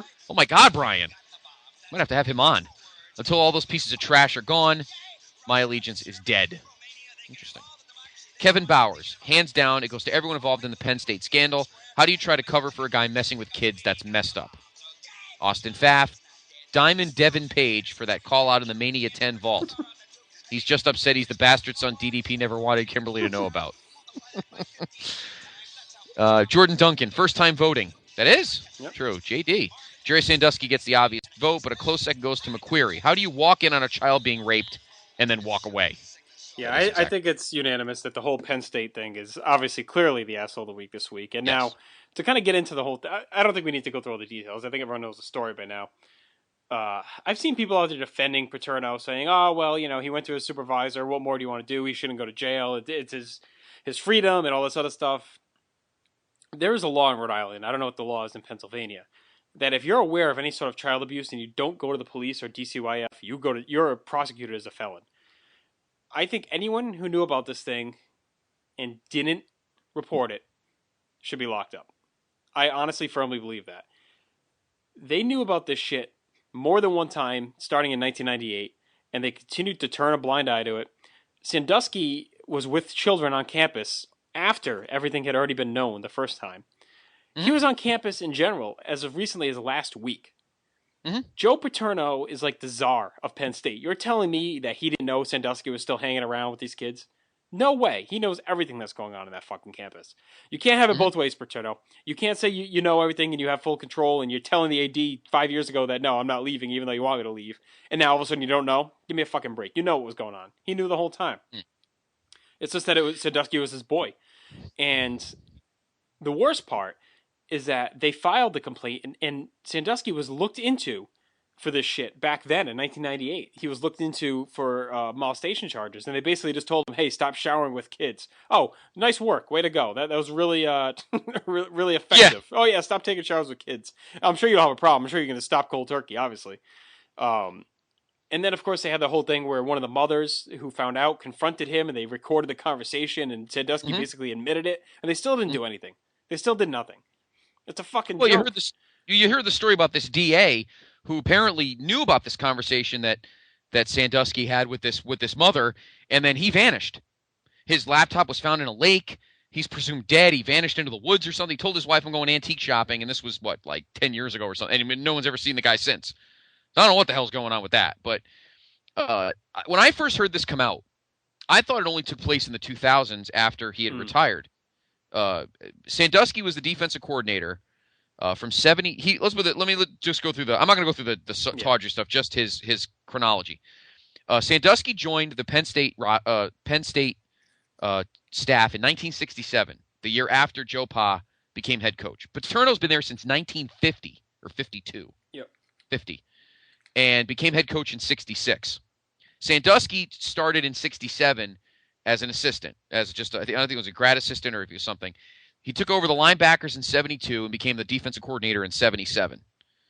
And thus, the guy, he was the heir apparent, and he thought he was going to get the job, but Paterno's basically like, no, I'm not going anywhere.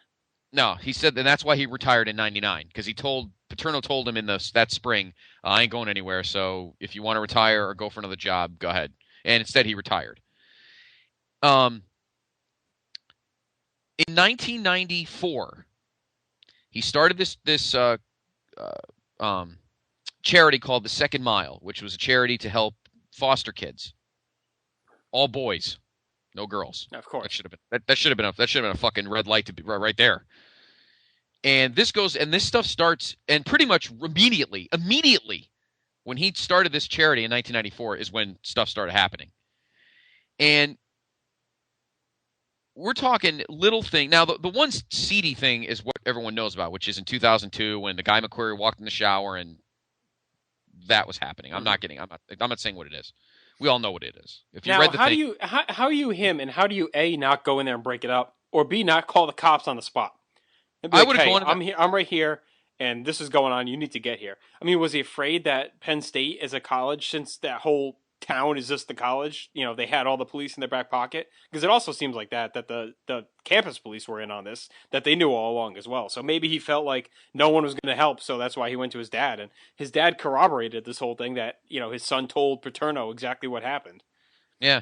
Now, the reason this is hit, somebody asked me earlier this week how this hit the national spotlight if if Sandusky's been investigated since the late 90s. Because both Tim Curley, who was the AD, and I don't remember, Schwartz, right, or Schultz, the finance guy, lied under oath because McQuarrie told them what the specific act Sandusky was doing with this kid in the shower. It wasn't just, they said under oath, he said that just some things were going on, but he wasn't specific. But McQuarrie clearly said, right, Sandusky was doing this to this kid. Excuse me. And then so they were committed. Excuse me. They were accused of perjury, and then that's when the shit hit the fan. Well, plus there was also the story in 90. Was it 98 when the janitor saw it and he? Yes. And the guy freaked out. Yeah, they thought he was gonna have a heart attack. He said he's witnessed. Yeah. He was in a war and he hadn't witnessed anything this disgusting and bad. And he told his supervisor, and that never went anywhere either. And that was in 1998. And now they're saying, as of right now in that report, in the grand jury report, there were, I think, 9 victims. They're saying there's as many as 20 to 25 now that would have been involved in this. So this is obviously a serious issue. And I don't know, man. This is not good for that school at all. I mean, looking at it from a pure sports perspective, they're dead football-wise. Who the hell's going to want to go there anytime soon? They're not going to get I'm sorry, who's going to want to go there as a student? Yeah, who's going to send their kids there? Program. Who's going to send their kids there? Who wants to go? Exactly. It's a disaster. Camelot has crumbled. And I'll tell you something. And when we get to after the new year, we start doing some of our college basketball shows, and my brother comes back. And my brother is a Penn State football fan, and he's just disgusted by this as well. But there were rallies, and this is where the student just needs to get their heads out of their asses. They're protesting tonight. Yeah, they had rallies at Joe Pa's front yard, and guys, this has nothing to. Don't give me this shit. How could you fire him now? They're 8-1. What the fuck is wrong with you people? No. And the people saying Seriously? He should be able to retire with dignity and everything. And no, he lost that chance when he didn't. He could have been a hero in this whole situation when he found out back whenever, and he went to the police and got Sandusky arrested. He could have really been the hero of this whole situation. They would have said this guy saved the day. Instead, he was a pussy and a coward, and he wanted to protect his boy and protect his school's legacy. And he didn't say anything. And how many more kids were affected? And I wanted to fucking puke last night when he came out and said, I'm praying for the victims. Fuck you, you're praying for the victims. Where the fuck were you when they needed you 5-6 years ago when you could have saved the next 10 or 11 if you would have blew the whistle when you knew about this? How many more were affected because you didn't speak up? If somebody had said something in 1996 or 97 when Sandusky was a coordinator, he's bringing these kids to bowl games and putting his hands on legs, and then that poor kid in 2002 in the shower, that never would have even happened. Right. It's just, it makes me, and look, I watch, one of my favorite shows that I watch is Law & Order SVU, which sometimes you need a pretty strong stomach to handle. All right, there are students protesting right now. They're showing, and they have signs supporting Paterno. This is a fucking joke. That school is what a is fucking wrong with you disgrace. people? Oh my God, this is just ridiculous. This whole university is fucked. Forget the football program; that's fucked already.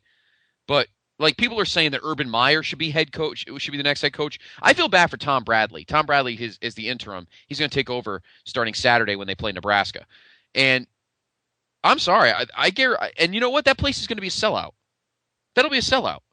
I feel bad. I feel bad most? The actual players. Well, they had to fire Paterno before that game because that game's national on ESPN, and the last thing they needed was their whole. I'm sure there's still going to be fans calling for him, protesting, but they didn't need to have him get a standing ovation on the field on national TV. I think that's a big part of why they fired him right now. Yeah, no, there's no time to wait anymore. It's over. It's over.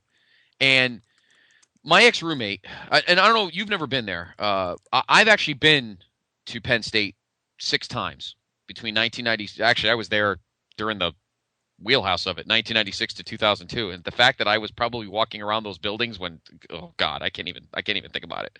Just makes my skin crawl. Well, our good old friend Mark Claire went there too, and he would have been there around. I think he was like 99 to 2001. I think he was around when I was there in college. So Yeah. He would have been there during all this. Oh God. Could you imagine? And I could tell, and you could see Claire, and we know Claire pretty well. He probably was like, "Hey, what's going on? Wow, look at this kids." And I'm goofing. Mark's a nice kid, but he's a little cloudy. But I mean, I was there, and yeah, Happy Valley is pretty much the whole place. It's so who knows how deep this runs? Do the campus police, did they know? How do they not know? Yeah, it sounds like they knew. They were involved because they were the ones that listened to the mother talk to Sandusky on a taped conversation. But they saw Sandusky going into these. I know, that's the problem. Facility, and they let him in. He was still there as of last week. And yeah, this is going to be kind of my final statement on this. For those people defending Paterno and the people I know on Facebook and other places, put yourself in the situation of a parent of one of these children, and if you found out that somebody knew that could have stopped it, and then your child was abused because they didn't, I think you'd be thinking a little bit differently, honestly. Yep. I don't see how anyone can defend him. McQuarrie, who I think he should probably get fired and locked up as well, even though I can kind of, I don't want to say sympathize, but I can kind of see his point where maybe he was afraid because, like I said, the culture of that whole cult-like town, afraid that he wouldn't be believed or, that he'd be run out of there. I can see that fear maybe a little bit. And at least he brought people into it. And Paterno, I just don't buy it that people are saying, oh, well, he went to a supervisor. Paterno has no supervisor. Nominally, maybe, not whatever the fucking word is. Nominally, what's the word? Nominally? Yeah, nominally, I guess. In name only. The AD would be his boss, but not... Yeah. He's the boss there. He's the guy who needs to take charge and take care of these things. And I think if Sandusky wasn't his buddy, I think maybe they would have taken this thing more seriously. But they tried to brush it under the rug, and more kids were tormented and abused by this sick monster. And I'm honestly surprised Sandusky hasn't offed himself yet, to be honest with you. This guy's life is clearly over anyway. I mean, how do you bounce back from this? Even if they would have found out that all this shit wasn't true, by some miracle, he's done. I don't know. I'm surprised he's going to allow himself to have to go through this right now. But the worst I could say is I just hope he gets destroyed in prison. I hope they don't give him the death penalty or anything, because I want him to just be abused and beaten on in prison, which is what he deserves. And I think Paterno, and I put this on Facebook, I think they should have him take a Sandusky shower in the showers there, and then we'll see how quickly he calls the fucking cops when he is going to experience it. Oh, so he's another one that I think send his 84-year-old ass to jail and let McQuarrie go there with him too. So I think them, I think the AD, and I think the president, anyone who was involved and had knowledge of this, I think deserves jail time. With obviously Sandusky getting life. Well, and I mean, and that's pretty much everybody. It's the whole university, man. I mean, who's going to go there? Forget football. Football is irrelevant here. Who's going to go to the school? It's a great university. It's one of the best state schools in the country. Who's going to go there? No, it's going to take a long time for them to bounce back from this.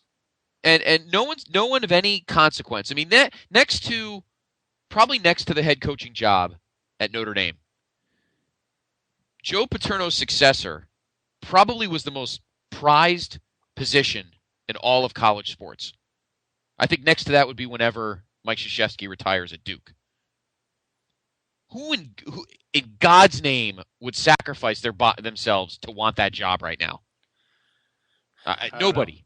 Somebody said Urban Meyer should get it. Yeah. What the hell would he want that job for? No, he could do a lot better than that. That's for sure right now.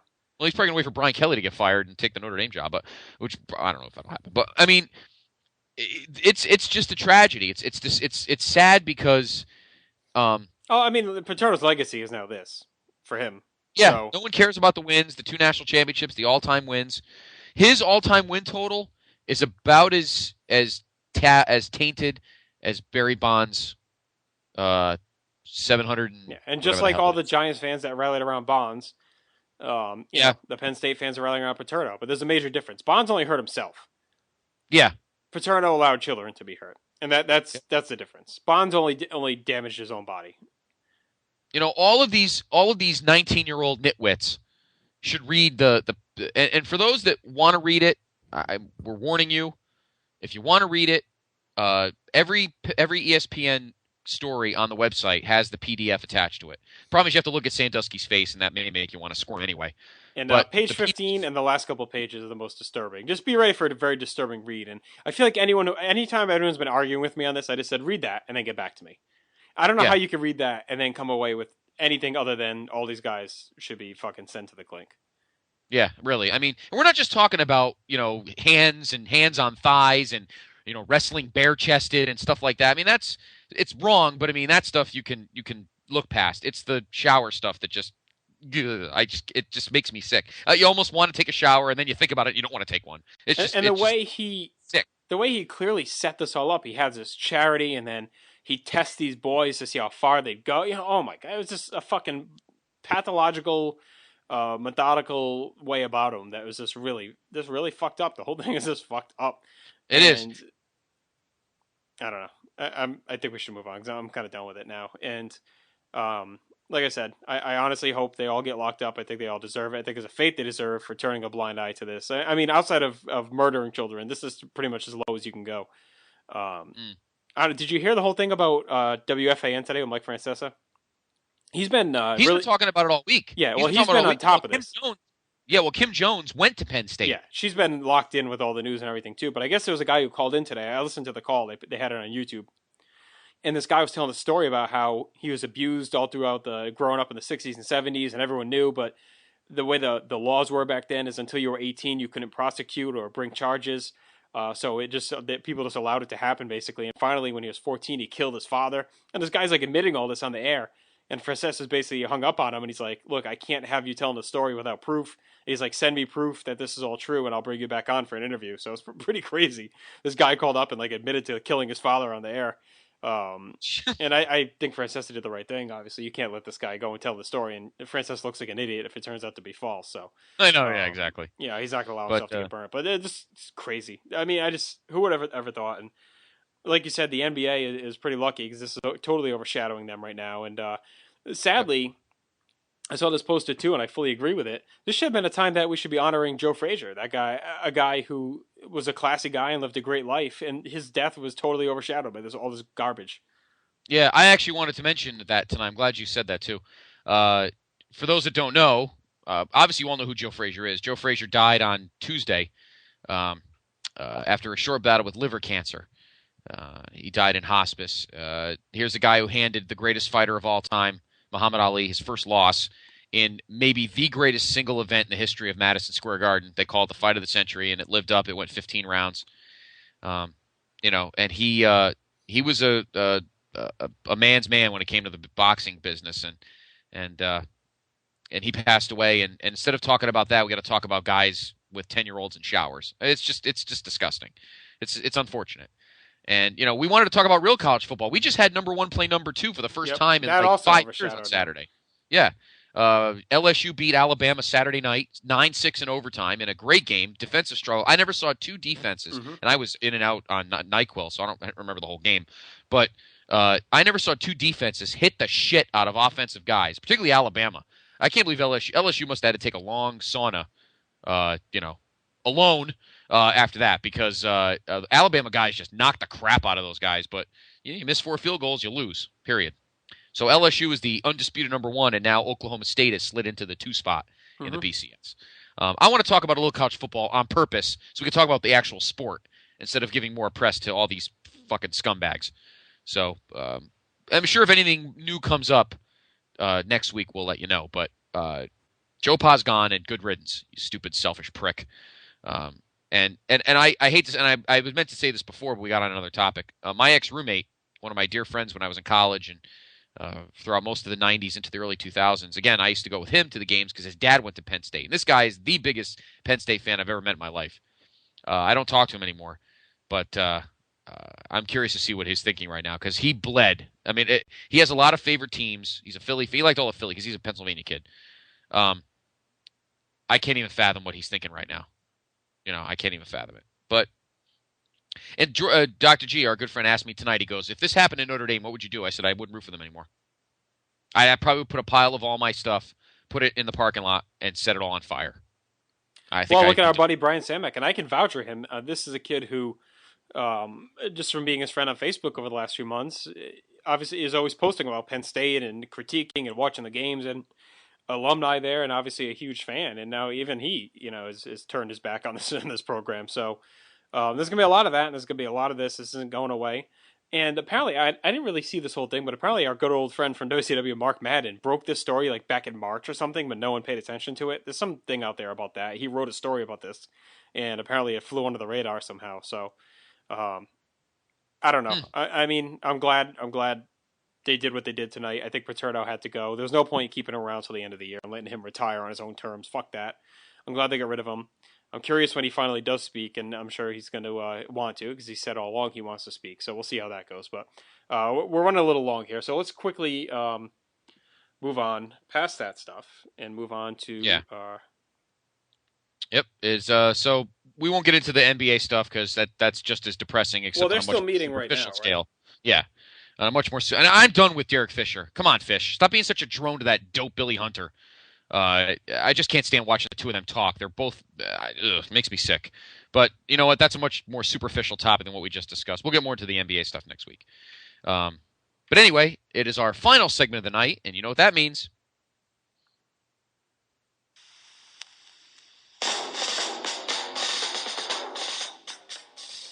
Now, you were starting to widen the gap on me, my friend. Mm-hmm. I got to start making some catch up. I believe you're 5 ahead of me now. I think it's 91 to 86. I have 83, and you have 78. Okay, so you're 5 behind me. Now, I'm not one of those ones who's going to start picking stupid games just to catch up. I'm going to keep picking the way I want to pick, and maybe I'll catch up, maybe I won't. That's how I've always been. I'm not going to pick stupid games just for the sake of. I'm not like that. We actually have no buys this week. Everybody's playing. We have more buys next week. All right, so we're going to have to hustle through this then. Yeah, we got a lot of them. All right, we actually begin the Thursday night games this week.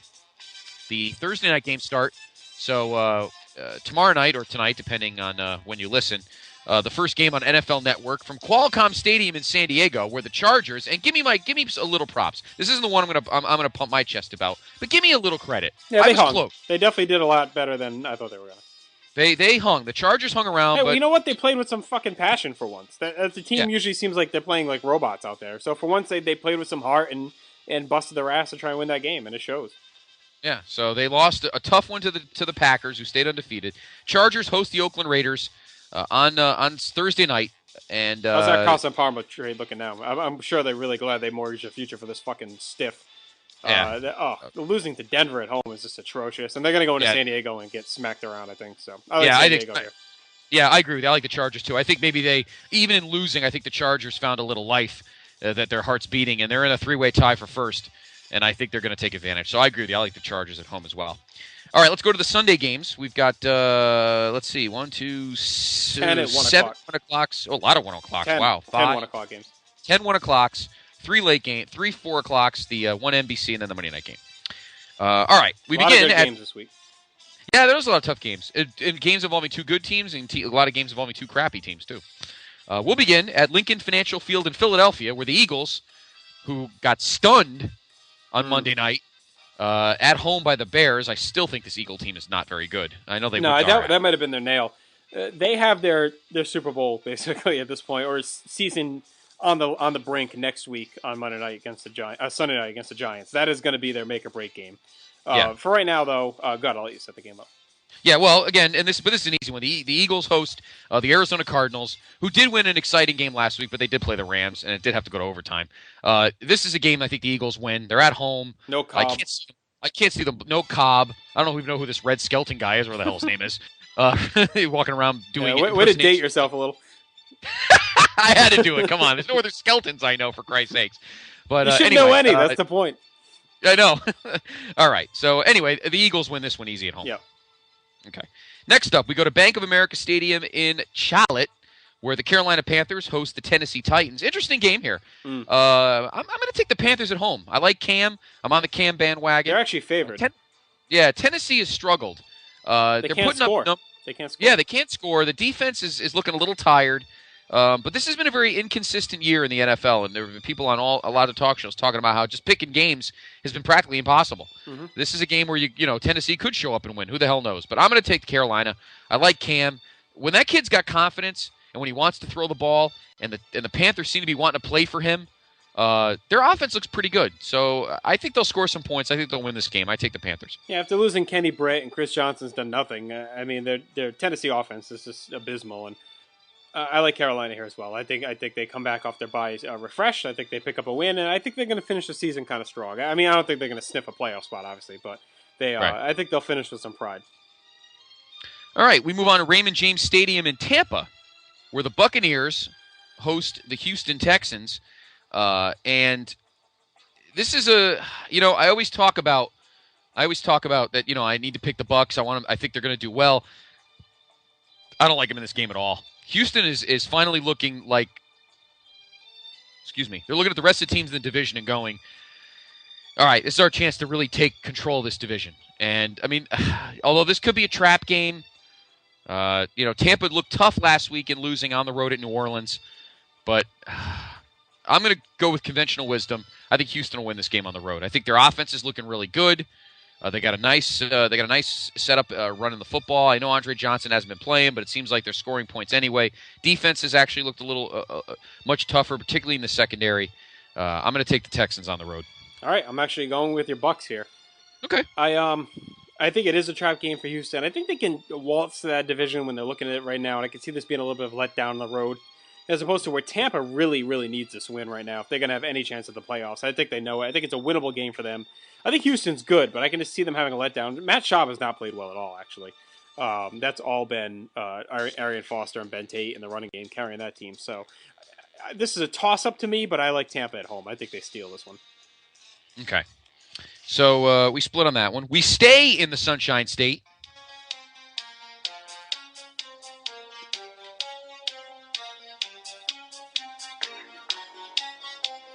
And guess who got win numero uno last week? Shocking win. Unbelievable. Good job, Tony. The Miami Dolphins finally get a win last week, and it was dominating, 31-3. Yeah, that was no joke. Chiefs. Yeah, in Kansas City. Yeah. And you know what? I'm going for 2 straight. I think the Dolphins, who host the Washington Redskins, who are just absolutely terrible, can't score. Defense is tired. This is a good game for Miami. I think the crowd down there will be pumped up. I think You're not afraid of John Beck coming home? Yeah, right. Nah. I'm always been, obviously, I'm a huge Tony fan. Sunglasses or not, I like the Dolphins at home to win their second straight. I agree. Miami's just got more talent, and they're going to be feeling good coming off that win. And I said last week I didn't think they were tanking. I don't think any team tanks. So I thought they'd break through at some point. I didn't think it'd be in Kansas City, and now I got to reevaluate how I feel about Kansas City. But Miami at home should win this one here. Washington is atrocious. Okay, so we both take the Dolphins. We move on to Lucas Oil Stadium in Indianapolis, where the Colts host the Jacksonville Jaguars, and I'm going to call it out on the line here. I think this is where the Colts get their first win. I stole my upset pick. I think the Colts get their first win. I think they beat the Jags. Blaine Gabbert, he's not a bad quarterback. He's a kid. But there's just no, other than your boy there, MJD there, there's just no talent in this offense whatsoever. No, they're awful. Indy, I think, they seem like they finally need to break through at some point. You know, they've become close a couple times. And Curtis Painter's been okay. And actually, is he even starting? Is Orlovsky starting? I'm not even sure who's starting that game. Yeah, I'll have to double check. Orlovsky finished last week. I know that. Yeah. But I don't. If this was in Jacksonville, I'd be rethinking it. But I like Indy at home here to finally get a win. And this may be their last chance for a while. So they need to get this one. Yeah, I'm double checking now. I think Orlovsky might start that game next week. Orlovsky, a UConn alum, incidentally. Well, I read something today that he was part of the last winless team as well. Him and Ernie Sims were both on the Detroit team that didn't win a game, and now they're both on this Colts team as well. I know. Poor guy. All right, so we both take the Colts to get their first win. Next up, we go back to Arrowhead Stadium in Kansas City, where the Chiefs try and lick their wounds as they take on the Denver Broncos. Tell me this isn't a game that you really are staring at going, what the hell do I do with this? I'm going to give the Chiefs one last chance, and I'm going to hold off on Denver one last week. I'm not really ready to get on their bandwagon yet. Oakland is a train wreck. Kansas City's a better team than they are. I don't know what the fuck happened last week. Obviously, I'm kind of off the Kansas City may win the division bandwagon until they can right the ship right now. But they're still in a tie for first. And Denver, what are they? Game out. If they win this, they might. And if they win this and Oakland wins, I think Denver's in first, which is amazing. Yeah, and I called it too. I called that. Yeah, but I thought I was. No, there's a big difference. You said they were going to be good. There's a difference between them being in first place in this garbage division at 4-4, whatever the fuck they are, 4-6, and you thought they were actually going to be a good team. So I'm not giving you credit for that one. All right, that's fine. I agree. It's like the West last year too, the NFC West. All right, so I'm taking the Chiefs at home as well. I'll give them a chance to lick their wounds and get this one back. Tebow played well, but people still aren't totally sold on him. We'll see if the Chief defense can respond against them. So we both like Kansas City at home. We go to Cowboys Stadium in Arlington, where the Cowboys, who came off a nice win last week, they didn't look great, but they look good enough. DeMarco Murray seems to be rushed for 139 yards, I think. Yeah, looked pretty good in a win over the Seahawks. Although Des Bryant still pisses me off. How a guy who's 6'4" and like 230 can get stripped of the ball by a 5'8" Mighty Might in that little tiny Seahawks secondary. The kid still pisses me off sometimes. But the defense looked great again. Jason Witten's still one of the top 3 tight ends in the league. They host the Buffalo Bills, who you guys exposed a lot. And we'll talk more about your team in a little bit. But I like the Cowboys at home. I think Buffalo got exposed last week. I think you guys did a nice job of cutting that nut open. Yeah, I think the blueprint is out now. Dallas, they've been winning some tight games, but they've been winning, and I've been on them all year. And I think Romo stays hot, and I think they take this one at home. Well, I think the Buffalo bloom is coming off the rose. This is a big 3-game stretch for the Cowboys because they have Buffalo, and then at Washington, and then the Thanksgiving game against Miami before their next game, which is and then at Arizona. Yeah, and then they could easily. So what are they right now? 4-4 or 5-4? They get 4-4. They could easily be 8-4. Yeah. When they play the Giants on Monday night, December 11th. Yeah, so they should be 8-4 with the teams they have. There's no reason they can't be. So no, this is a stretch. They've got Buffalo, Washington, Miami, and Arizona. Yeah, no reason they should not win all 4 of those games. No, they should be. So I'm taking the Cowboys at home, as are you. Okay. Next, we go to the Georgia Dome in Atlanta. Huge game. Probably the game of one of the 2 games of the week. Yeah, there's 2 big games this week, and that's one of them. Yeah, this is one of them. The Atlanta Falcons hosting the New Orleans Saints. Pretty much first place in the NFC South on the line. We picked them to go to the Super Bowl. I got to take the Falcons. I think they win this game. Drew Brees has not been, statistically, he looks good, but he hasn't looked as good as people think he has. He's thrown more picks. The offensive line's been a little shaky, and I think Matt Ryan, who's kind of sleptwalked through these last 4 weeks of the season, I think he wakes up at home. I think the crowd gets excited. I'm taking the Falcons at home. Yeah, me too. They need to win this game. New Orleans has not been very good on the road, actually. They've been much better at home, and I like Atlanta here. Michael Turner's been playing very well. Julio Jones had a big game last week.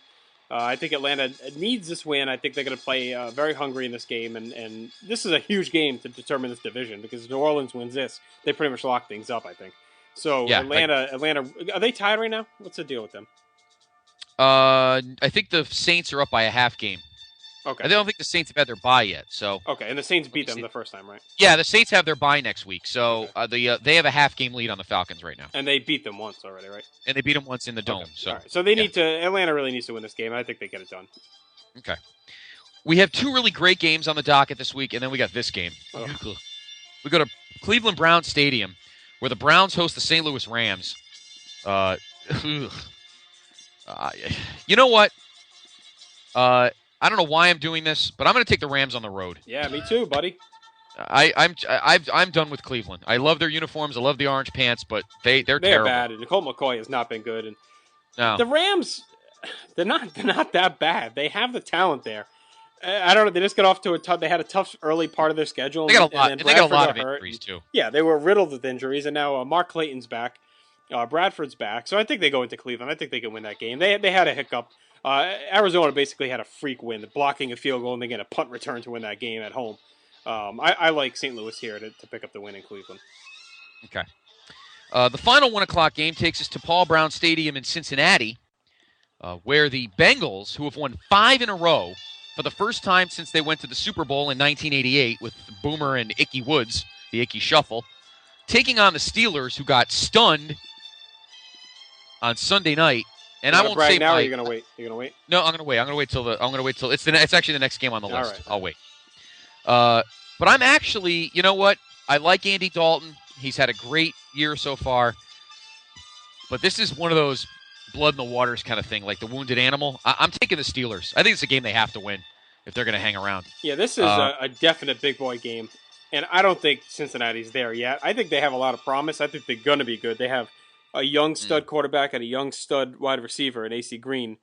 Or AJ Green. I can't call him AC Green. AJ Green. And Cedric Benson. Bring back the Jerry Curl. And the virginity. But Cedric Benson, very good running back. They have a great defense. Just a very solid. They really transformed that team from a team of misfits to a very solid team overnight. It reminds me a lot of what the Trailblazers did. Just very quickly, silently and quietly overhauled everything. So,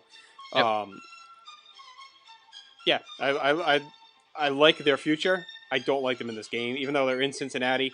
I just think they're a little over their heads. They've had a soft schedule. And as a Jets fan, I really need one of these two teams to bottom out quickly, and I think Cincy has a better chance to do that because there's a very real chance the AFC North could get 3 teams in the playoffs, which would not be good. So I like Pittsburgh here. I mean, Cincy 6-2, and they're actually the number 1 seed in the AFC right now, but they haven't played Baltimore or Pitt yet at all. So they still have 4 of their games are against those 2 teams. So yeah. No, I'm taking the Steelers on the road. They need this win. After what happened on Sunday night. So we're both taking the Steelers. Mm-hmm. We move to CenturyLink Field in Seattle, where the Seahawks take on the Baltimore Ravens. And now it is time for your boy. All right, I've had to see you go on the Facebook page and thump your chest about the Mavericks and the this and go ahead. What's his name? Garrard getting released and all this chest thumping you're doing. Well, it's time for me to do it. I said in the preseason, and you thought I was crazy, that the Ravens would sweep the Steelers, and they did. So, and that's why they're going to win the division. That's why I think they're going to be the number 1 seed in the East. As bad as in the AFC, their offense has been a little shaky, but Flacco threw for 300 yards. He looked good last week. They're on cloud 9. They're going to go into Seattle, and they're going to beat the Seahawks. I agree. I so wanted to take this as the trap game. Baltimore coming off that hard-fought win, going out west into a tough place to play. But I can't take Charlie Whitehurst or Tavares Jackson or whoever the fuck is starting the game against the Baltimore defense. But Baltimore, as a warning, they are known for those kind of letdowns in those kind of games. So I wouldn't be completely shocked, but I can't see it happen. Okay. All right. It's time for you now to thump your chest. We move now to Candlestick Park in San Francisco, where the 49ers, host the New York Football Giants. And you said it, my friend. You did. I really thought they had a good chance. I don't like New England's defense. I don't like the way they've been playing. Their offense has been trending downwards very steeply. And I was scared picking the Pats who would lose 2 in a row, especially with the Jets coming up. I just thought the Giants were playing well. Eli tends to play well in those big games. He tends to suck in the shitty games where they don't matter, but he plays huge in those games. And I just had a feeling they were going to go in there. And then I almost changed my pick at the last minute when I found out Nix and Bradshaw were both out. But I was like, no, I'm going to stick with it. And Eli tried to hand the game back to them. They were up 10-0, driving for the dagger, 17-0, and he threw that pick. Yep. Pats, of course, tied it, and then eventually took the lead, and then Eli drove him down the field, threw the touchdown to Jake Ballard, and New England couldn't answer the call. So they stunned the Pats in Foxborough for a huge win. I don't see it happening 2 weeks in a row, though. I don't think they can go out west and beat the Niners, so we're playing very strong. I'm not saying I completely believe in the Niners at this point, but I think they squeak out a tough win here. I can see this being a very low-scoring game. Really, I vehemently disagree with you. Okay. I don't like any of the teams the Niners have played so far. They played a lot of cupcakes. They're one legit win. They beat Philly in Philly. They did beat Philly in Philly. They did beat Detroit, but right now the Giants are on cloud 9, and you're telling me that if they could beat Tom Brady in Foxborough, they could beat Alex Smith. This has Eli let down, pop the bubble game written all over it. That I don't see it right now. Hey. They beat the Patriots and Tom Brady. It was the Pats D that gave up that last drive and that touchdown. The Niners D is legitimate. They have hurt people. They have put people on the sidelines. They are no joke. And the Giants are going in there banged up as it is. And this isn't the Pats D that they can shred up and down the field on. And they only had 3 points in the half in that game. How do you think they're going to score on San Fran D in San Fran? Well, I also don't think that. I mean, the Giants' defense isn't chopped liver, and since when is Alex Smith Tom Brady anyway? Well, what did I just say? I don't know what kind of points they're going to. I think it's going to be a close game. I think it's going to be very low scoring. I can see it being like a 12-9 kind of game, or whatever, 12-10 kind of game. Yeah, it could be low scoring as well, but Eli right now has not been making those kind of stupid 3 picks. He just made one. He just made one last week. He threw a pick to almost cost him the game. Yeah, well, he also redeemed himself by driving down the field in enemy territory. That pass interference call that helped, and I don't know.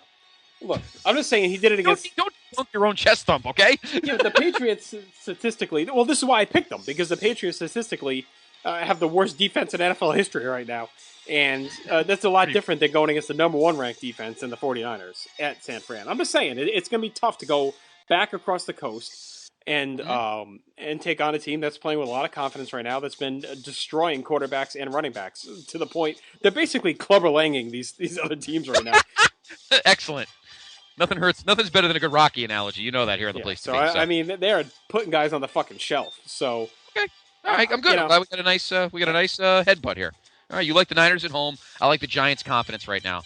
They're in first place, and I think the Niners need another statement game too. I think they view this as a game that they can prove that they're legitimate. I mean, fuck, they already get the division. They have like a 99.9% chance already of making the playoffs anyway. So I think they're trying to lock shit up anyway. So I think they're looking at this as a statement game, a possible future playoff game, and I think they're going to try and prove that they are legitimate. I don't think Harbaugh's going to let them have a down game at all. But Eli, to me, tends to play down in some of these games after coming off a big win like that. Okay, well, we'll see. I mean, the one game that he did do that this year was a game against the Seahawks, and a lot of those picks were tips.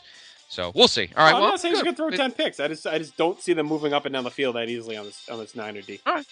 Okay, we'll see. Well, it's going to be. I'm glad we have one game that we really butted heads on. So we move on now to Soldier Field in Chicago, where the Bears, who won that huge game Monday night over the Eagles, host the Lions, who are coming off a bye. I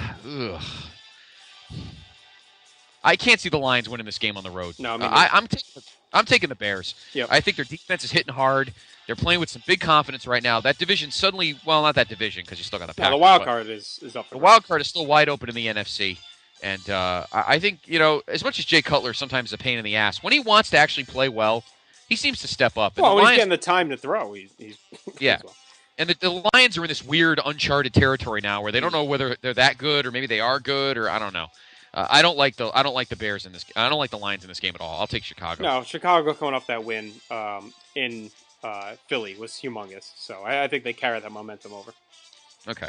All right, let's go to the NBC game, the Sunday night game, and here we are, my friend, round 2, and I think you are prime for this one. Oh God, I'm so scared.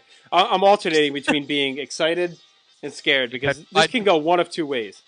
This game either has changing of the guard written on it, where they can bury the Pats, hand them their unprecedented third straight loss, and take control of that division. And who would have thought 4 weeks ago that the Jets would be in control of the destiny if they win this game? Right. I could also see it being a typical Jets letdown game where they come out and end up blowing this game and the Pats get their mojo back. I can see it going both ways. The Jets defense, they need to do what they did to Buffalo last week, do their best to take away and press those receivers. They need to put Revis on Welker, press him and beat the shit out of him at the line. They need to put Cromartie on Gronkowski, like I said the last time, and then let the rest of the defense do the job over the middle. And I'm not worried about Ocho Stinko, who your boy predicted was going to be garbage at the beginning of the year, and he is ranked. I saw something like based on target percentage of catches on targets, he's like 148th out of 151 receivers or something like that. He is just brutal. And Albert Hainsworth, the other big signing. Your boy predicted to the Liverpool lover boy there that fat bastard wasn't even going to make the end of the season. And it's kind of sad that the worst-ranked defense in the NFL cut him. And they cut Lee Bodden as well. So there's a lot of, I'm telling you, I've never seen it around here where Belichick's been questioned this much. They are ripping him for his drafting and blowing all these drafts. And now they pretty much have no depth in their defense, a train wreck. And this last year, they drafted 2 running backs and a cornerback who was chronically injured in college, is on the injured reserve right now, and 2 running backs who never even sniffed the field. So let me ask you this quickly.